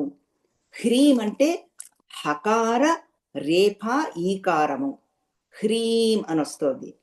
ఆ హకారమే ఆకాశ తత్వం. అందుకంటే వ్యోమకేశుడు అంటాము, వ్యోమకేశి అమ్మవారు. ఆకాశం అంటే అన్ని పృథ్వీ అన్ని వచ్చేస్తాయి అన్నమాట, పంచభూతములు. తర్వాత హకారము మళ్ళీ గుణములు, హకారము ఈకారము రేప, అందులో సత్వ రజస్తమో గుణాలు. ప్రకృతి అంతా వచ్చేసింది. రంగులు ఎరుపు తెలుపు నలుపు, తమో గుణము నలుపు, రజోగుణము ఎరుపు, సత్వగుణము తెలుపు. ఇట్లా మొత్తం సృష్టి అంతా వచ్చేసింది ఇందులో. ఈ రకంగా మనకి హ్రీంకారము ద్వారా భువనేశ్వరి తత్వం చెప్పేశారు. అందుకని హ్రీంకార రూప, హ్రీంకార నిలయ, హ్రీంకారంలోనే ఉంటుందిట తల్లి. హ్రీం పద ప్రియ, హ్రీంకార బీజ, హ్రీంకార మంత్ర, హ్రీంకార లక్షణ, హ్రీం జప సుప్రీత, హ్రీంమతి, హ్రీం విభూషణ, హ్రీం శీల, హ్రీం పదారాధ్య, హ్రీం గర్భ, హ్రీం పదాభిధ, హ్రీంకార వాచ్య, హ్రీంకార పూజ్య, హ్రీంకార పీఠిక, హ్రీంకార వేద్య, హ్రీంకార చింత్య, హ్రీం శరీరిణి. ఇంకా ఎన్నెన్ని చెప్తాము ఏమిటని చెప్పి మొత్తం అంతా కూడా శరీరం అంతా అమ్మవారే హ్రీం శ్రీ స్వరూపం. ఎందుకంటే మనలో కూడా ఈ పంచతత్వాలు ఉన్నాయండి. ఆకాశము, వాయువు, అగ్ని, జలము, పృథివీ అన్నీ మనలో ఉన్నాయి. అందుకనే శరీరం చల్లబడిపోయిందండి అంటారు అమ్మవారు వెళ్ళిపోగానే. ఎందుకు? అగ్నితత్వం వెళ్ళిపోయింది. అందుకనే మనం ఈ శవాన్ని కాల్చకపోయినా ఈ మృతదేహాన్ని అలా వదిలేసినా కూడా పంచభూతాలతో కలిసిపోతుంది శరీరం. ఇక్కడ మళ్ళీ హ్రీం కదా ఉభయాత్మకము, ఎన్నో అర్థాలు ఉన్నాయండి. కానీ మనం ఇది జ్ఞానయజ్ఞము మనము 4-5 రోజుల్లోనే మనం చెప్పుకుంటున్నాము. ఇవాళ భక్తుల కోరిక మీదట ఒక అరగంట ఎక్స్టెండ్ చేస్తున్నాము. భారతదేశ ప్రకారము 8:30 నుంచి 10 దాకా, ఈస్ట్ కోస్ట్ లో ఉన్న వాళ్ళకి 10 నుంచి 11:30 దాకా. అందుకని కొంత విపులంగా కూడా మనం చెప్పుకోవచ్చు. ఇప్పుడు చూడండి, అసలు సాధన సాధన సాధన అంటారు. అసలు సాధన ఎవరి కోసం? ఈ ప్రశ్న వేసుకోవడం చాలా ముఖ్యము. తర్వాత తెలుసుకోవటం కూడా చాలా ముఖ్యము. పంచభూతాలతో తయారైంది మన శరీరం. అందుకని ఆకాశము, వాయువు, అగ్ని, జలము, పృథివీ అన్నీ ఉన్నాయి మనలో. ఆకాశం ఎట్లా తెలుస్తుందండి అంటే, మనం కడుపు నిండా తినేసామనుకోండి, ఆ వాయువు ఎలా తెలుస్తుందంటే, కడుపు నిండా తినేస్తే ఇంకా మనకి ఊపిరాడదండి అంటాము. అంత తినేసామండి అంటాము. అక్కడ వాయుతత్వం తెలిసిపోతోంది. ఊపిరాడకపోవటంలో కూడా తెలిసిపోతోంది. ఆకాశం తత్వం ఏంటంటే ఇంకా స్పేస్ లేదు, అంత తినేసామన్నమాట. అది ఆకాశతత్వం. అగ్నితత్వం చల్లబడిపోయిందండి అంటారు. మనం స్నానం చేయకపోతే వాసన వస్తోంది, మనకి తెలియకపోవచ్చు, పక్క వాళ్ళు బాత్రూంలో తోస్తారు. అది పృథివీ తత్వం. పృథివీకి వాసన ఉంటుందన్నమాట. అందుకని మంచి వర్షం పడిందనుకోండి, మంచి వాసన వస్తుంది. ఇప్పుడు మనం ఇవన్నీ కోల్పోతున్నాం అనుకోండి, అంతా సిమెంట్ మయం అయిపోయింది, ఈ ప్రకృతికి దూరం అయిపోతున్నాం. సరే, అది వేరే విషయం. అందుకని పృథివీ పుణ్యో గంధ పృథివ్యాంచ, శ్రీకృష్ణ పరమాత్మ చెప్తాడు భగవద్గీతలో. ఆ పుణ్య గంధం ఉందే, అది నేనే అని చెప్తున్నాడు, అమ్మవారి తత్వం. ఈ ఆకాశం అంటే ఇప్పుడు ఏమిటి? ఈ శరీరం ఈ పంచభూతాలతో తయారైంది కాబట్టి మనం దహనం చేసినా చేయకపోయినా అలా వదిలేసినా కూడా అది కలిసిపోతుంది పంచతత్వాలతో. అది జడము. దానికి సాధన ఏమక్కర్లే శరీరానికి. తర్వాత చైతన్యానికి ఏ సాధన అక్కర్లే. ఎందుకంటే చైతన్యము సచ్చిత్ ఆనందము ఎప్పుడు ఉన్నది. తర్వాత చైతన్య స్వరూపిణి, జ్ఞాన స్వరూపిణి, ఆనంద స్వరూపిణి, పూర్ణ. చైతన్యంలోనే అన్నీ ఉన్నాయి. చైతన్యానికి, ఆత్మకి ఏమీ అవసరం లేదు. మరి ఎవరికి సాధన? రమణ మహర్షి సద్దర్శనంలో చాలా బాగా చెప్తారు భగవానుడు. దేహోన జానాతి సతోన జన్మ అని చెప్పి, దేహోన జానాతి, దేహానికి తెలియట, ఈ సత్పదార్థానికి అసలు జన్మే లేదు. అంటే ఈ రకరకాలుగా ఉన్నాయి. మధ్యలో ఉన్న జీవుడు, ఆ జీవుడికి సంస్కారాలతో ఉన్నది. మొన్ననే ఎవరో అడుగుతున్నారు గ్రంథి అని. నాట్ ఆఫ్ ద హార్ట్, గ్రంథి. అదే మనం మనం తెలుసుకోలేని, చేయకుండా చేసే తత్వం, ఒక ముడి. ఆ జీవుడు అంటారు. ఆ జీవుడి కోసమండి ఇవన్నీ కూడా. తెలియనంత కాలము జీవుడైపోయాడు. ఆత్మతత్వం తెలిస్తే దేవుడైపోయాడు. అందుకని ఈ మాట చెప్పుకోవాలి. జీవుడు ఉన్నాడా లేదా అనేది కాదు, జీవుడు సంస్కరింపబడాలి. వేదాంతం అయితే లేదంటుంది. ఈ జీవుడే లేదు, జీవుడికి ఏమిటంటుంది. ఎందుకంటే ఉన్నదంతా పరమాత్మే అని చెప్పేస్తుంది ఒకటే మాట. అందుకని వేదాంత శ్రవణం అనేది ఒకటే ఉన్నది, ఒకటే ఉన్నది, ఒకటే ఉన్నది. అది సిద్ధాంతం, వాక్యం. అది సిద్ధాంతం. ఏకం ఏకం ఏకం. ఇప్పుడు మన ఈ వివరణంతా చెప్పుకుంటే తప్ప ఏకంలోకి వెళ్ళలేము. ఉన్నది ఏకమే, అది సిద్ధాంత వాక్యం. ఆ ఏకానికి ఏమీ అవసరం లేదు, అది పూర్ణ. ఈ జీవుడికి అన్నీ కావాలి. రకరకాల జన్మలలో రకరకాలుగా అంటించుకుంటూ వస్తున్నాడు, మంచి చెడు. అవి చెడుని వదిలేయాలి, మంచిని స్వీకరించుకుంటూ ఉండాలి. అలా చెప్పటం తేలిక, రాదండి. మంచి అసలు రాదు, శుభాలు అసలు రావు. ఇలా వింటూ వింటూ వింటూ వినగా ఇది అలవాటు అవుతుందన్నమాట. అమ్మవారి తత్వంతో కనెక్ట్ అవుతాం. జీవుడు సంస్కరింపబడ్డాడు అంటారు. అంటే ఏమిటి? అది సంస్కరణ బుద్ధి. ప్రాకృత బుద్ధి, సంస్కృత బుద్ధి. ప్రాకృత బుద్ధి అంటే ఈ ప్రకృతిలో తిరుగుతూ ఏమీ తెలుసుకోకుండా అజ్ఞానంలో ఉన్న బుద్ధి. సంస్కృత బుద్ధి అంటే మెల్లమెల్లగా తెలుసుకుంటూ కంప్లీట్ ప్యూరిఫికేషన్ జరిగినప్పుడు సిద్ధులు అంటారు. మనం సాధన స్థితిలో ఉన్నాము. ఆ జీవుడు సంస్కరింపబడాలి. ఇప్పుడు గనక ఈ జన్మ మనకి వచ్చింది, ఈ జన్మలోనే మనం సంస్కరింపబడిపోయామనుకోండి, అది మోక్షము. అందుకనే శంకరాచార్యుల వారు వివేక చూడామణిలో అంటారు, 3 అతి దుర్లభంట: మనుష్యత్వం, ముముక్షుత్వం, మహాపురుష సంశ్రయం. ఈ మనుష్య జన్మ రావటమే అతి దుర్లభంట. తర్వాత ముముక్షుత్వం, ఈ బయటపడాలి, జనన మరణ చక్రం నుంచి బయటపడాలి అనే తపన ఉంటుంది చూసారా, ఆ తపన ముముక్షుత్వం. అది కూడా చాలా దుర్లభంట. తర్వాత మహాపురుషుల సంశ్రయం, ఆ మహాపురుషులు దొరకటం కూడా చాలా కష్టంటండి. మనకి చెప్పేవాళ్ళు ఎంతమంది ఉంటారు చెప్పండి? ప్రపంచం గురించి మాట్లాడే వాళ్ళే ఎక్కువ ఉంటారు.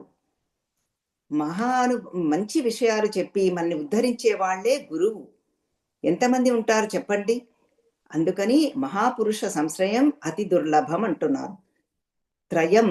త్రయమేతత్ దుర్లభం త్రయమేతత్. 3 చాలా కష్టంట. అందుకని ఇప్పుడు ఈ సంస్కారాలన్నీ శరీరానికి ఏమీ అవసరం లేదు, అది ఎలాగూ వెళ్ళిపోతుంది పంచభూతాలతో. ఆత్మకి ఏమీ అవసరం లేదు. కావలిదల్లా జీవుడికి ఈ హ్రీంకారంతో ఇంత అర్థాలు ఉన్నాయండి. అందుకని మూల హ్రీం శరీరిణి అన్నారు కాబట్టి ఇది విపులంగా చెప్పుకుంటే, పైగా ఈ హ్రీం బీజం ఉభయాత్మకము. హ్రీం హ్రీం హ్రీం అని మనకి 3 సార్లు వస్తుంది. ఈ 3 సార్లు కూడా మనకి రకరకాల అర్థాలు ఉంటాయండి, రిపిటేషన్ ఉండదు. పురశ్చరణ చెప్పినా కూడా దోషం లేదు శాస్త్ర భాషలో. అసలు కావాలి కూడా, మళ్ళీ మళ్ళీ మళ్ళీ వినాలి కదా.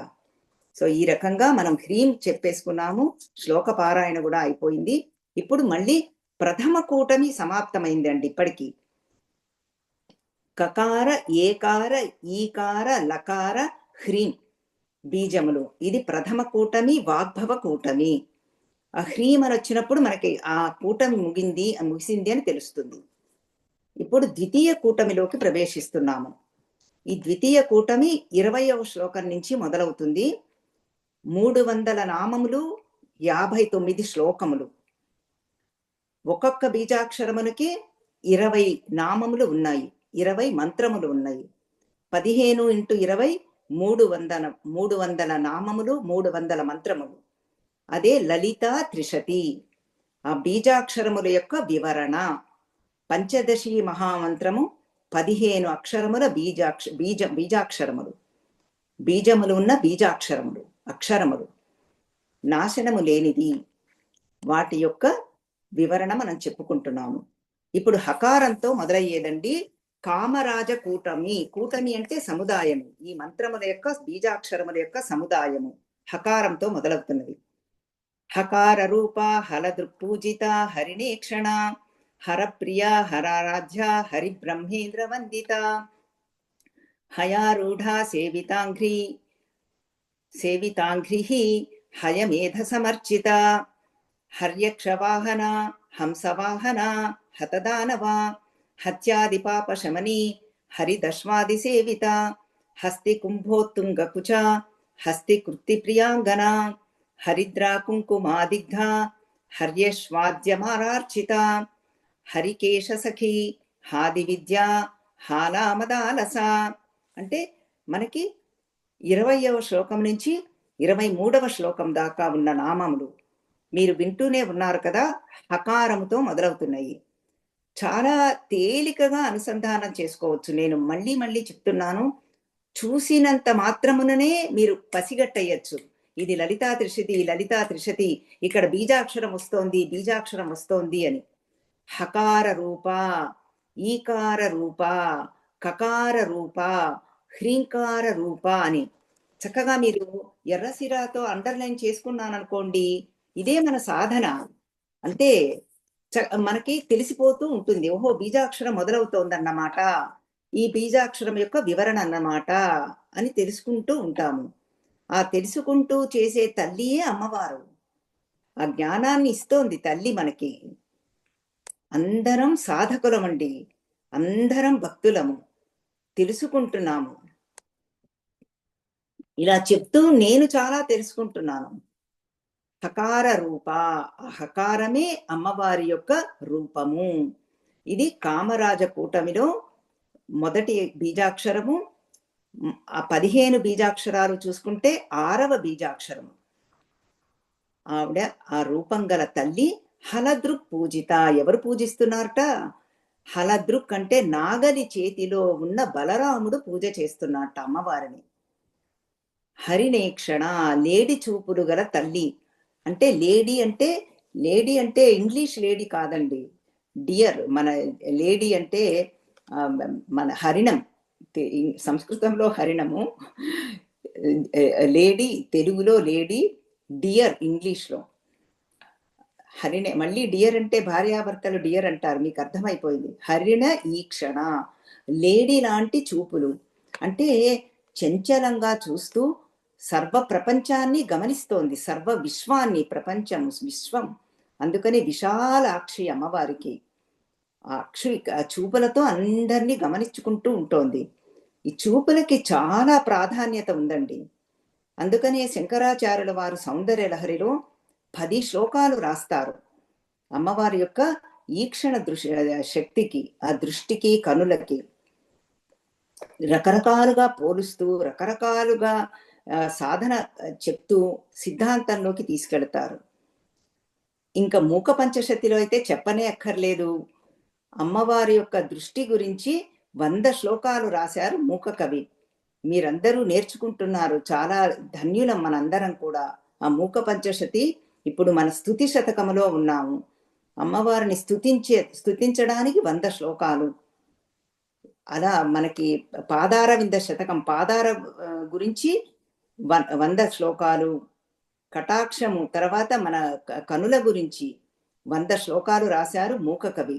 అదే మూక పంచశతి, 500 శ్లోకాల సమాహారం. పరాశక్తి, ఆదిశక్తి, అమ్మవారి గురించి చెప్పేవి. మళ్ళీ ఒక శ్లోకం గురించి ఒక శ్లోకానికి సంబంధం ఉండదండి. చెప్పుకుంటున్నప్పుడు మనం చూస్తున్నాం అర్థములు. సంబంధం ఉండదు. ఎన్నో రకాలుగా చాలా మనకి వర్ణించి చెప్తూ ఉంటారు. వివరణ అన్నమాట ఇదంతా. అట్లాగే ఇప్పుడు మనకిప్పుడు హకారంలో ఉన్నాము. హరినేక్షణ అంటే అది సర్వ ప్రపంచాన్ని గమనిస్తోంది. అన్ని మళ్ళీ సాక్షి చేత లాగా, విట్నెస్గా. హరప్రియ, శివప్రియ నామం. పరమశివునికి చాలా ప్రియమైన తల్లి. హరారాధ్య, శివారాధ్య. మళ్ళీ లలితా సహస్రనామంలో శివప్రియ, శివారాధ్య. అవే ఇక్కడ హరప్రియ, హరారాధ్య. పరమశివుడేనా? హరిబ్రహ్మేంద్ర వందిత. విష్ణువు, బ్రహ్మ, ఇంద్రుడు, అందరు దేవతలు అమ్మవారిని నమస్కారం చేస్తున్నారట. వాళ్ళ యొక్క పనులు సఫలీకృతం అవ్వాలంటే వాళ్ళు ప్రతిరోజు అమ్మవారిని సేవించుకుంటూ ఉంటారట. ఇవన్నీ సౌందర్య లహరిలో చాలా చక్కగా చెప్తారు మన శంకరాచార్యుల వారు. అంటే వీళ్ళందరూ అంటే అన్ని దేవతలు, అష్టదిక్పాలకులు, తర్వాత 10 దిశలలో ఉన్న దేవతలు, అశ్విని దేవతలు అందరూ సేవించుకుంటారనమాట అమ్మవారు. హయారూఢ సేవితాంగ్రి. ఇంకా మళ్ళీ వీళ్ళందరూ అశ్వాధిపతి, అశ్వారూఢాధిష్ఠితాశ్వ కోటి కోటిభిరావృత. లలితా సహస్రనామం. అశ్వారూఢ, అశ్వములకి సేనానాయకి. ఆవిడ పేరు అశ్వారూఢ. ఆవిడ అమ్మవారిని సేవించుకుంటూ ఉంటుందిట. హయమేధ సమర్చిత. ఇదంతా కూడా లీల. అమ్మవారి యొక్క సేవించుకునే వాళ్ళ గురించి చెప్తున్నారు. మొత్తం భక్తి సేవ. హయమేధ సమర్చిత అంటే అశ్వమేధ యాగం కూడా అమ్మవారిని సేవించుకుంటూ ఉంటుందిట. మనం చాలా చోట్ల చూస్తూ ఉంటాం భాగవతంలో. శ్రీరామచంద్రమూర్తి అశ్వమేధ యాగం చేశాడు. సగర చక్రవర్తులు అశ్వమేధ యాగం చేశాడు. అప్పుడే కదా అశ్వం అపహరిస్తారు ఇంద్రుడు. 99 అవుతాయి. ఆ 100 యజ్ఞం పూర్తి చేయటానికే మనకి అసమంజసుడు, తర్వాత దిలీపుడు, భగీరథుడు. ఆ భగీరథ ప్రయత్నం అంటారు. ఆ భగీరథుడు గంగని తీసుకొస్తాడు. అందుకని భాగీరథి అంటారు. ఆ సగరులు తవ్వగా వచ్చింది కాబట్టి సాగరము అంటారు.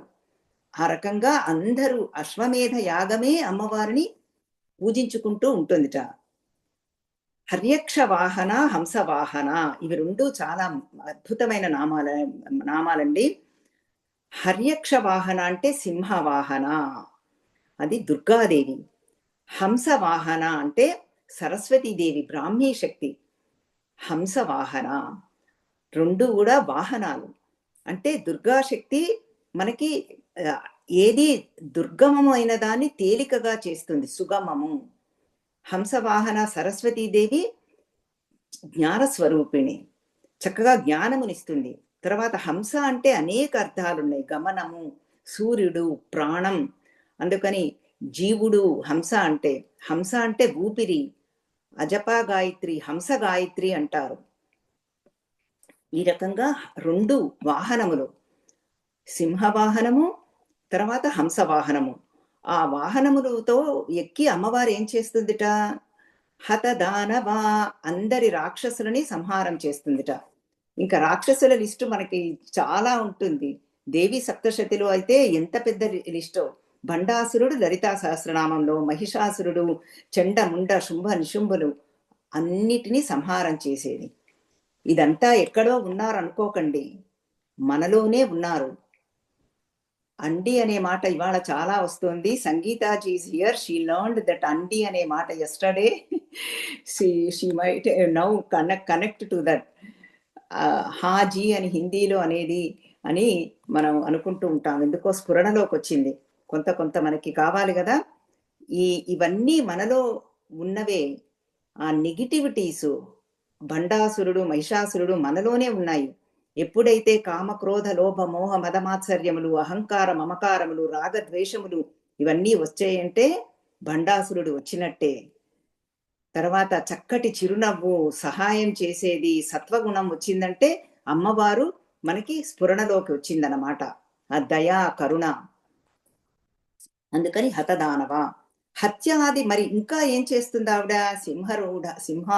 సింహవాహన, తర్వాత హంసవాహన అయిన తల్లి హత్యాది పాపశమని, అన్ని రకాలు మహాపాతక శమని, అన్ని రకములైన పాపములని తీసివేస్తుంది ఆ తల్లి.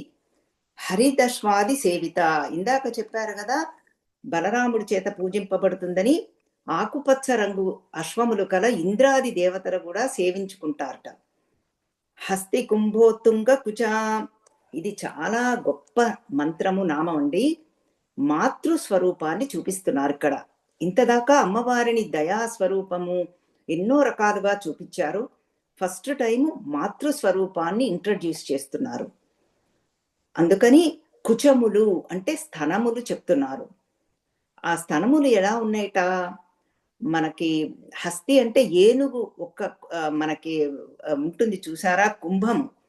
ఆ ఏనుగు కుంభాల్లాగా ఉన్నాయట. చాలా ఎత్తుగా, బలంగా, గట్టిగా ఉన్నాయట. ఎందుకంటే తల్లికి అలాగే ఉండాలి. మాతృ స్వరూపం, మాత కదండి, జగన్మాత. అందరినీ పోషించాలి. అందరూ అంటే చరాచర జగత్తు, కదిలేవి, కదలనివి.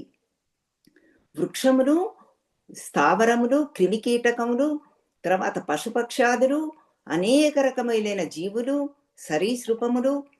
ఆ చేపలలో కూడా ఎన్నో రకాలు, మనుష్యులలో ఎన్నో రకాలు, వృక్షములలో ఎన్నో రకాలు, పక్షులలో ఎన్నో రకాలు.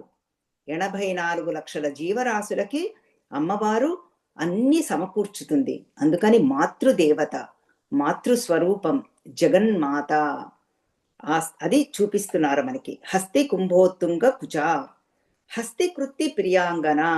ఇది మళ్ళీ హస్తి కృత్తి అంటే గజ చర్మాంబరధారి. ఎవరు? పరమశివుడు.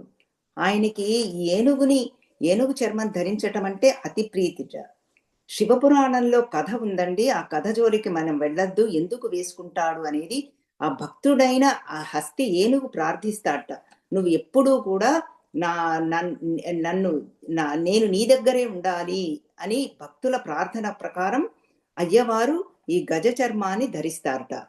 అందుకని హస్తి కృత్తి ప్రియాంగన, ఆయనకి చాలా ప్రియమైన అంగన అంటే స్త్రీ, పట్టమహిషి కదండి. అందుకని హస్తి కృత్తి ప్రియాంగన. మళ్ళీ రూపాన్ని చూపిస్తున్నారు చూసారా, ప్రతి శ్లోకాలలో నామాలలో ఈ బంచ్, ఈ పుష్ప ఈ బొకే, మంత్ర బొకే, పుష్ప బొకే, ఇవన్నీ ఒక సమాహారం, సముదాయం. హరిద్ర కుంకుమ దిగ్ధ, మళ్ళీ రూపం, పసుపు కుంకుమలతో అలంకరింపబడిన తల్లి. చక్కగా మనకి గంధము పసుపు అలా అన్ని అమ్మవారిని అలంకరణ చేస్తూ ఉంటారు. రీసెంట్ గానే దుర్గా పరమేశ్వరిని చూసాము, దుర్గాదేవిని విజయవాడలో చక్కగా గంధముతో అలంకరించబడి అతి అద్భుతంగా, అతి శోభాయమానంగా, అత్యంత మనోహరంగా వెలిగిపోతోంది ఆ తల్లి. అట్లా ఉన్న తల్లి హర్యశ్వ జమరార్చిత. చూసారా, ఇదంతా సేవతికి అర్చన గురించి చెప్తున్నారు. ఎంత గొప్ప గొప్ప వాళ్ళే అర్చించారు, ఇంద్రుడు అర్చించాడు. అందుకని మనకి గొప్పవాళ్ళు ఏం చేస్తే మనకి అది చేయాలనిపిస్తుంది. యజ్జదాతరచి శ్రేష్ఠ తత్తదేవేతరో జనాః అని మనకి భగవద్గీతలో కూడా శ్లోకం ఉంది. అందుకనే మనకి చూడండి, అడ్వర్టైజ్మెంట్లో గొప్ప గొప్ప వాళ్ళు ఆ సినిమా యాక్టర్స్తో అడ్వర్టైజ్మెంట్ ఇస్తారు. అప్పుడు పాపులారిటీ వస్తుందని. వాళ్ళు టూత్ బ్రష్ వాడారు, వాళ్ళు ఈ ఆయిల్ వాడారు, వాళ్ళు ఈ మినప్పప్పు వాడారు, ఈ కందిపప్పు వాడారు అని చెప్తూ ఉంటారు. ఆ గొప్ప గొప్ప వాళ్ళు చేస్తే సామాన్య ప్రజలు ఫాలో అయిపోతూ ఉంటారు. యథా రాజా తథా ప్రజ. అందుకని అందరూ అర్చించారు. ఇంద్రుడు అర్చిస్తే దేవతలందరూ అర్చిస్తారు, దేవతలు భూలోకంలో ఉన్న వాసులందరూ కూడా అర్చిస్తారు. అందుకని గొప్ప గొప్ప వాళ్ళ గురించి చెప్తూ ఉంటారన్నమాట. హరికేశ సఖి, హరికేశుడు అంటే ఇక్కడ మళ్ళీ పరమేశ్వరుడు. ఆయనకిట బ్లాండ్ హెయిర్ట. బ్లాండ్ హెయిర్ అంటే హిరణ్యవర్ణాం హరిణీం అని అమ్మవారిని తలుచుకుంటామా, అయ్యవారికి కూడా ఆ కేశములు అలా ఉంటాయిట, మనం చూస్తూ ఉంటాం అది కూడా. అందుకని హిరణ్య శ్మశ్రు హిరణ్య కేశ అంటుందిట చాందోగ్య ఉపనిషత్తు. ఆయనకి ఆ ఎరుపు తెలుపు బంగారు రంగులో ఉన్న మీసములు, బంగారు రంగులో ఉన్న కేశములుట. అందుకని హరికేశ సఖీ అంటున్నారు చూడండి. హరికేశ అంటే అయ్యవారే వచ్చేస్తారు. హరికేశ సఖీ, ఆయన యొక్క సఖి ఎవరు, అమ్మవారు. అందుకని అమ్మవారిని సూచిస్తున్న నామాలు ఇవన్నీ కూడా. ఉభయాత్మకం చూసుకున్నాం కదా, అంతరార్థం హ్రీంకారం ఇద్దరికీ ఉన్నాయి అవన్నీ. హరికేశ సఖీ, హిరణ్యవర్ణముతో ఉన్న కేశములతో ఉన్న అయ్యవారికి సఖీ, ఇష్టురాలు. తర్వాత మళ్ళీ హాది విద్యా స్వరూపిణి అమ్మవారే. కాది విద్య, హాది విద్య, సౌభాగ్య విద్య అని 3 ఉన్నాయండి అమ్మవారివి. కకారంతో మొదలైంది. కాది విద్య అంటే మన్మధుడు సేవించిన విద్య. హాది విద్య అంటే హకారంతో వచ్చేది లోపాముద్ర అర్చిత. అమ్మవారి యొక్క భక్తురాలు లోపాముద్ర, అగస్త్య మహర్షి యొక్క సఖి, మళ్ళీ భార్య అన్నమాట, పత్ని లోపాముద్ర. ఆవిడ అమ్మవారిని ఉపాసించింది. అందుకని ఇప్పుడు రకరకాలుగా ఉంటాయి మనకి విద్యలు, ఈ ఉపాసనలు. జాబాలి మనకి పురాణాలలో వస్తూనే ఉంటాయి ఇవన్నీ, ఉపనిషత్తుల్లో కూడా వస్తూ ఉంటాయి. మనకి రకరకాలుగా చెప్తూ ఉంటారు. అట్లా ఆ హాది విద్య అంటే అమ్మవారి విద్యే, హకారంతో మొదలైనది, లోపాముద్ర ఉపాసించిన విద్య అన్నమాట. ఆ లోపాముద్ర ద్వారా ప్రాచుర్యం పొందింది. హాలా మదాలస, ఇదొకటి చాలా ముఖ్యంగా. జాగ్రత్తగా చెప్పేవాళ్ళు చాలా జాగ్రత్తగా చెప్పాలి, వినేవాళ్ళు చాలా జాగ్రత్తగా వినాలి, ప్రచారం చేసేవాళ్ళు కూడా చాలా జాగ్రత్తగా చేయవలసిన నామం. అందుకని అమ్మవారి విద్యని చాలా గోప్యంగా ఉంచారు చాలా సంవత్సరాలు. ఈ మధ్యనే మనకి బాగా ప్రాచుర్యంలోకి వచ్చింది. ఎందుకంటే ఇక్కడ హాలా మదాలస అంటే మాధ్వీపానారస, ఆ రకంగా ఎర్రటి కన్నులతో ఉన్న తల్లి అని చెప్పేసరికి మనకి మద్యము అలా అయిపోయింది. ఇక్కడ ఆనంద స్వరూపిణిగా చెప్తున్నారండి. అక్కడ క్షీరసాగర మథంలో వారుణి అనే ఒక రసం ఆవిర్భవిస్తే ఆ వారుణి రసాన్ని అమ్మవారు స్వీకరించి ఆనంద పరవశంతో నాట్యం చేస్తూ ఈ రాక్షసుల సంహారం చేసింది. అది మనకి దేవీ సప్తశతిలో కూడా వస్తుంది. గర్జ గర్జ అని అమ్మవారు హ్రీంకారం చేసిందిట. వేచి చూడు, ఈ రసం తాగి నేను వస్తున్నాను అని. ఆనంద రసంతో అమ్మవారు తయారవుతున్నారనమాట ఈ రాక్షసత్వాన్ని నిర్మూలించటానికి. ఆ రకంగా మనం తీసుకోవాలి. అంతే తప్ప మాంసము, ఆ బలి అన్న చోట జంతు బలులు అలా తీసుకోకూడదు. ఎందుకంటే మనందరం వేదాంత ప్రియులమే. సాత్విక జ్ఞానం తీసుకోవాలి. అంటే అహంకార బలి తీసుకోవాలి తప్ప జంతు బలులు కాదు. ఇక్కడ కూడా ఆనంద సాగరంతో ఉన్న తల్లి అని తీసుకోవాలి తప్ప మదము లేకపోతే మద్యము అలా తీసుకోకూడదు. ఇక్కడతో మనకి హకారంతో అయినవి అయిపోయినాయండి. మనకి ఇది ఇక్కడ కామరాజ కూటమి ఆ సముదాయంలో మనం ప్రవేశించాము. మొట్టమొదటి బీజాక్షరము ఒకసారి చదివేసి మీకు సమ్మరీ చెప్తాను. హకార రూప హలదృక్పూజిత హరినేక్షణ హరప్రియ హరారాధ్య హరి బ్రహ్మేంద్ర వందిత హయారూఢ సేవితాంఘ్రి హయమేధ సమర్చిత హర్యక్షవాహన హంసవాహన హతదానవ హత్యాది పాపశమని హరిదశ్వాది సేవిత హస్తి కుంభోత్తుంగకుచ హస్తి కృత్తి ప్రియాంగన హరిద్రా కుంకుమాదిగ్ధ హర్యశ్వాద్యమరార్చిత హరికేశ సఖీ హాది విద్య హాలామదాలస. 20 నుంచి 23 శ్లోకాలు. ఇప్పుడు అమ్మవారు హకార రూపము, అది బీజాక్షరము. ఆవిడే జగన్మాత. ఆ జగన్మాత అందరినీ పోషిస్తూ లాలిస్తూ రక్షణ ఇస్తూ ఉంటుంది. ఆ తల్లిని అనేక మంది శ్రేష్ఠ పురుషులు ఆరాధిస్తున్నారు. బలరాముడు, తర్వాత విష్ణుమూర్తి, బ్రహ్మ, ఇంద్రుడు, తర్వాత రుద్రుడు, అశ్వమేధ యాగము, తర్వాత అశ్వాలన్నిటికీ అధిపతి అయిన అశ్వారూఢ, ఇంకా రకరకాలుగా అందరూ సేవించుకుంటూ ఉన్నారు. ఆ తల్లి ఏం చేస్తుందిట? అన్ని పాపములను సంహరిస్తుంది. హత్యాది పాపశమని, అన్నిటినీ శమింపచేస్తుంది. ఎన్ని రకాలైన పాపములు చేసినా తీయించే శక్తి అమ్మవారికే ఉంది. అందుకనే మనం చూస్తాం కదండి, మహానుభావులని ఎన్నో, వాల్మీకి మహర్షి యొక్క కథవే మనం వింటూ ఉంటాము.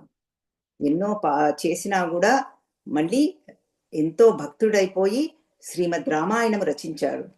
అందుకని ఎంత దురాచారుడైనప్పటికీ సుదురాచారుడేట. ఎప్పుడైతే భగవానుని ఆశ్రయిస్తాడో వాడు. శ్రీకృష్ణ పరమాత్మ కూడా అభయ వచనం ఇస్తారు భగవద్గీతలో. అన్ని తీసివేసే తల్లి, నెగిటివిటీస్ని తీసివేసే తల్లి ఆవిడ. ఎప్పుడూ కూడా మన పరమశివునికి సఖి, పరమశివునికి పట్టమహిషి, పరమశివునికి ప్రియాంగన. ఆవిడే ఆనంద స్వరూపముతో ఉండి ఆనంద స్వరూపాన్ని మనకి తీసుకువెళ్ళి ఆ మోక్షాన్ని ప్రసాదిస్తుంది అని చూపిస్తున్నారు. ఇక్కడ సగుణ బ్రహ్మ ఉపాసన, నిర్గుణ బ్రహ్మ ఉపాసన ఏం చెయ్యాలో సాధన కూడా చెప్పబడింది. భక్తి మార్గం ద్వారా, నిష్కామ కర్మ యోగం ద్వారా, జ్ఞాన యోగం ద్వారా మనం సేవించుకుంటూ అమ్మవారిని, ఆనంద స్వరూపిణి అయిన అమ్మవారిని తెలుసుకోగలము, పొందగలము. ఆల్రెడీ మనలో ఉన్న ఆ తల్లిని మనం తెలుసుకోగలము. ఇది హకార మంత్రార్థము, బీజాక్షరం యొక్క వివరణ. ఇప్పుడు మనం సకార మంత్ర బీజాక్షరానికి వెళుతున్నాము. ఇది కామరాజ కూటములో రెండవది, 2.2 అనుకోండి. సకార రూప సర్వజ్ఞ సర్వమంగళ సర్వకర్త్రి సర్వభర్త్రి సర్వహంత్రి సనాతన సర్వానవద్య సర్వాంగ సుందరి సర్వసాక్షిణి సర్వాత్మిక సర్వసౌఖ్యదాత్రి సర్వమోహిని సర్వాధార సర్వగత సర్వావగుణవర్జిత సర్వారుణ సర్వమాత సర్వభూషణ భూషిత. ఇక్కడతో అయిపోయిందండి. 24 నుంచి 26 శ్లోకాలు. అంటే 24, 25, 26 3 శ్లోకములలో 20 మంత్రములు, 20 నామములు. సకారము అది బీజాక్షరము. కామరాజ కూటమిలో సెకండ్ లెటర్, రెండవది.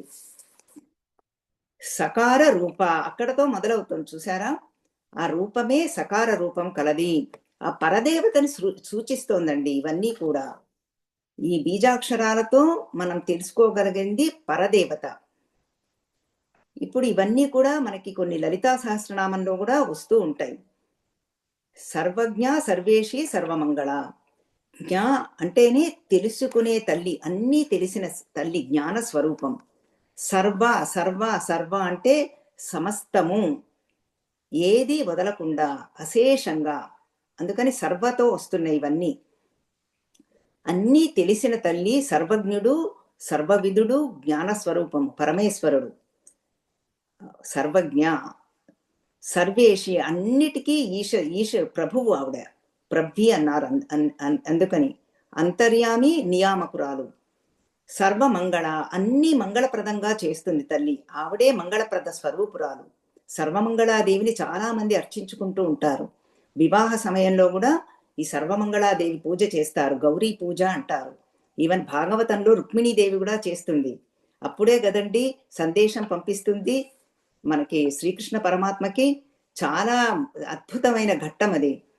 చాలా మంది పారాయణ కూడా చేసుకుంటూ ఉంటారు రుక్మిణీ కళ్యాణ ఘట్టం. సర్వమంగళ అంతెందుకు, అమ్మవారే చెప్పిందిట ఏమని, మింగెడువాడు విభుండనియు మింగెడిదియు గరళమనియు మింగుమనియే మేలని ప్రజకున్ అని చెప్పేసిందిట. సర్వమంగళాదేవియే. మంగళ సూత్రమును మదినెంత నమ్మినదో అంటారు పోతన భాగవతంలో. అంటే ఇదంతా విషాన్ని మింగేసేయి అనేసిందిట అమ్మవారు, ఆజ్ఞ ఇచ్చేసింది.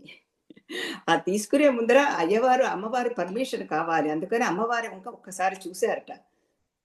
చేసేసేయి అనేసిందిట ఆవిడ. ఎందుకు, లోకరక్షణ, మాతృస్వరూపం కదా, జగన్మాత కదా. అందుకని ఆయన ఏం చేశాడు, కుక్షిలోనే పెట్టుకున్నాడు.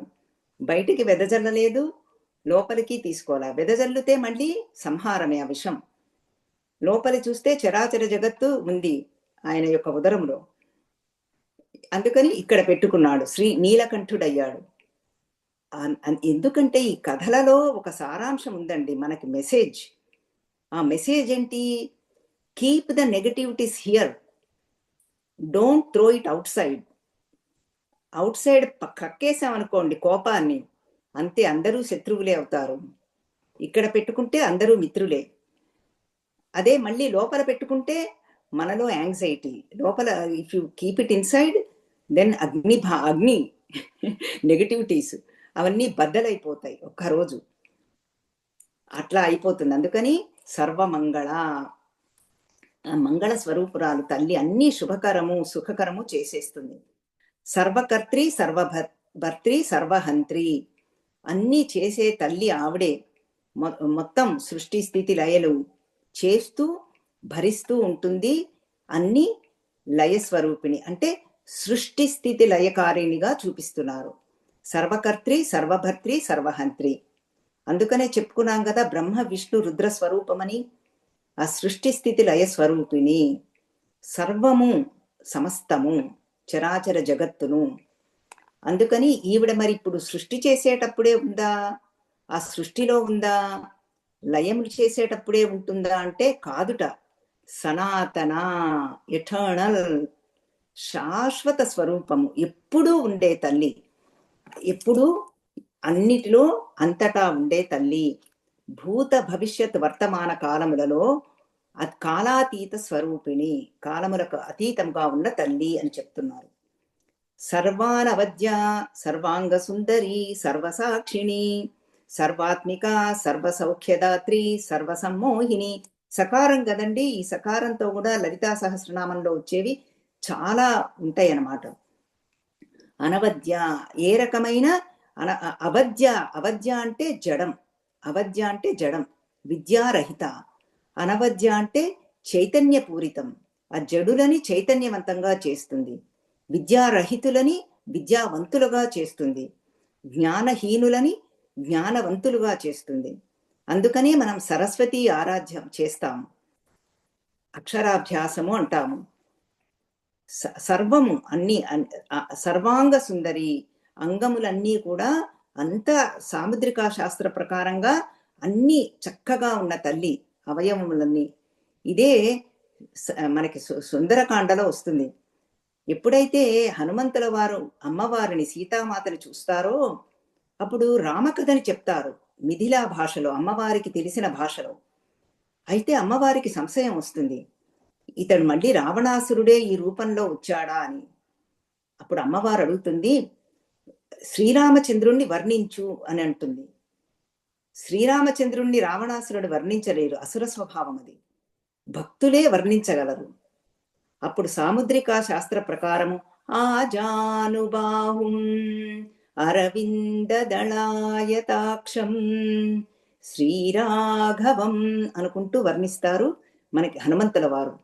అప్పుడు తెలుస్తుంది అమ్మవారికి, ఇతను చిన్నగా ఉన్నాడు కానీ ఇతను సామాన్యుడు కాదు, ఇతను హనుమంతుల వారు భక్తుడు, రామభక్తుడు అని. ఆ రకంగా సర్వాంగ సుందరి శ్రీరామచంద్రమూర్తి అంతే, సాముద్రికా శాస్త్రంతో కరెక్ట్గా సరిపోయేటట్టుగా మనకి వస్తుంది. ఎక్కడ మన సుందరకాండలో అత్యద్భుతమైన శ్లోకాలు ఇవన్నీ, అవన్నీ కూడా. అందుకనే సుందరకాండ కూడా మన వాళ్ళు చాలా మంది శ్లోకపారాయణ నేర్చుకుంటున్నారు.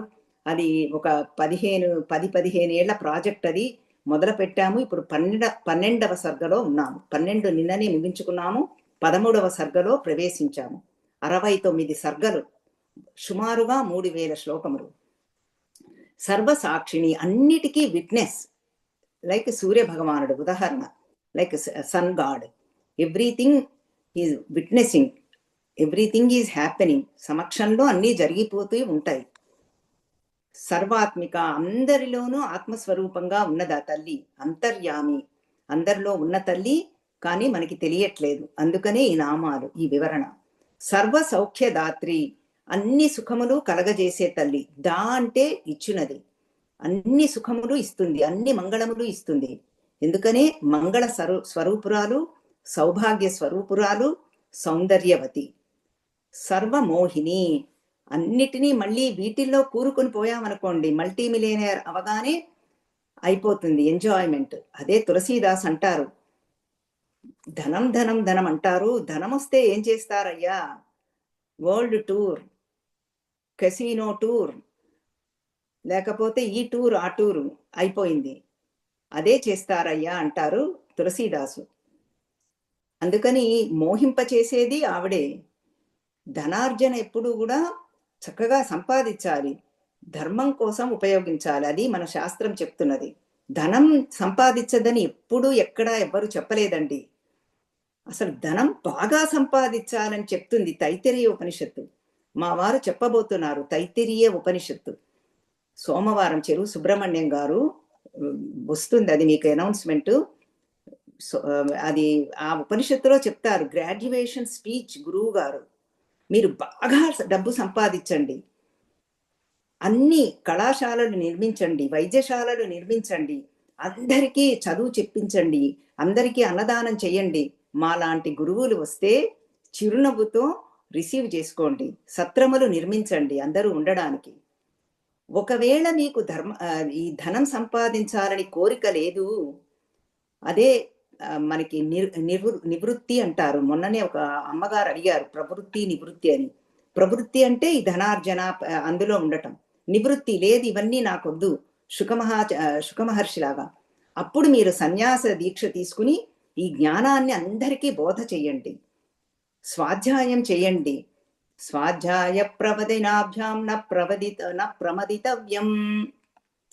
స్వాధ్యాయం చేసుకోండి, అందరికీ చెప్తూ ఉండండి, ప్రవచనాలు ఇవ్వండి అని చెప్తుంది తైత్తిరీయ ఉపనిషత్తు. ప్రవృత్తి మార్గంలో ఉంటే ధనాన్ని బాగా సంపాదించండి, ధర్మ మార్గంలో విస్తరణ చేసేయండి, మీరు అనుభవించండి. అది భాగవతంలో కూడా వచ్చింది, ఆ రేషియో ఎలా ఉండాలని. శ్లోకం అత్యద్భుతమైన శ్లోకం, కరెక్ట్గా విభజన చేశారు, 5 భాగాలుగా విభజించాలట. అన్నీ మనం ఆనందించాలి, మన ఆనందించద్దని ఎక్కడా ఎవరూ చెప్పలేదండి. తర్వాత ధర్మంగా అందరికీ ఇవ్వాలి, పుస్తకాలు ప్రింట్ చేయటానికి ఇవ్వాలి, అనాథాశ్రమాలకు ఇవ్వాలి. తర్వాత ఈ గురు సేవలు చేసే వాళ్ళకి చిన్మయ మిషన్, రామకృష్ణ మిషన్ ఎన్నో ఉన్నాయి, వాళ్ళందరికీ ఇవ్వాలి. వేదాన్ని సంరక్షించాలి, వేద విద్యార్థులకు ఇవ్వాలి. ఇలా విభజన చేసి చెప్పారు. తర్వాత మనం కూడా కొంత ఇన్వెస్ట్ చేయాలట, పూర్వపరంగా ఇన్వెస్ట్ చేసుకోవాలి. తర్వాత మళ్ళీ దాచుకోవాలట కొంత, అలా విభజన చేశారా? ఎందుకు చెప్తున్నానంటే ఇదంతా మోహిని దగ్గరకు వచ్చినాయి ఇవన్నీ. ప్రపంచంలో ఈ ధనార్జనలో మిగిలిపోతే తులసీదాస్ చెప్పినట్టు మోహంలో పడిపోతాం. ఆ మోహింపచేసేది ఆవిడే, తీసేది ఆవిడే. మనం లేదమ్మా నాకివన్నీ వద్దు అంటే అమ్మవారి దగ్గరకే పిలుస్తుంది. అందుకని ఈ అష్టసిద్ధులు ఆ భూపురం శ్రీచక్రం మొదట్లోనే ఉంటారు.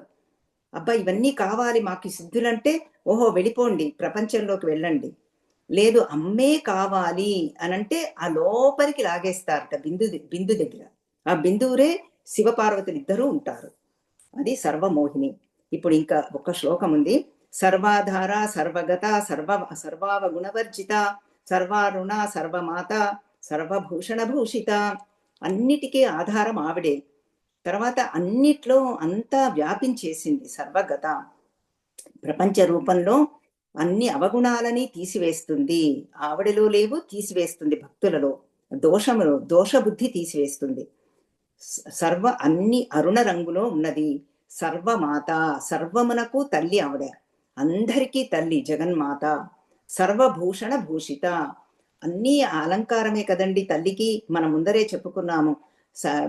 క్రిమి కీటకాదు గాదులు పుష్పములు పాములు పర్వతములు తర్వాత సముద్రములు పంచభూతములు సూర్యుడు చంద్రుడు అన్నీ కూడా అమ్మవారికి భూషణాలు.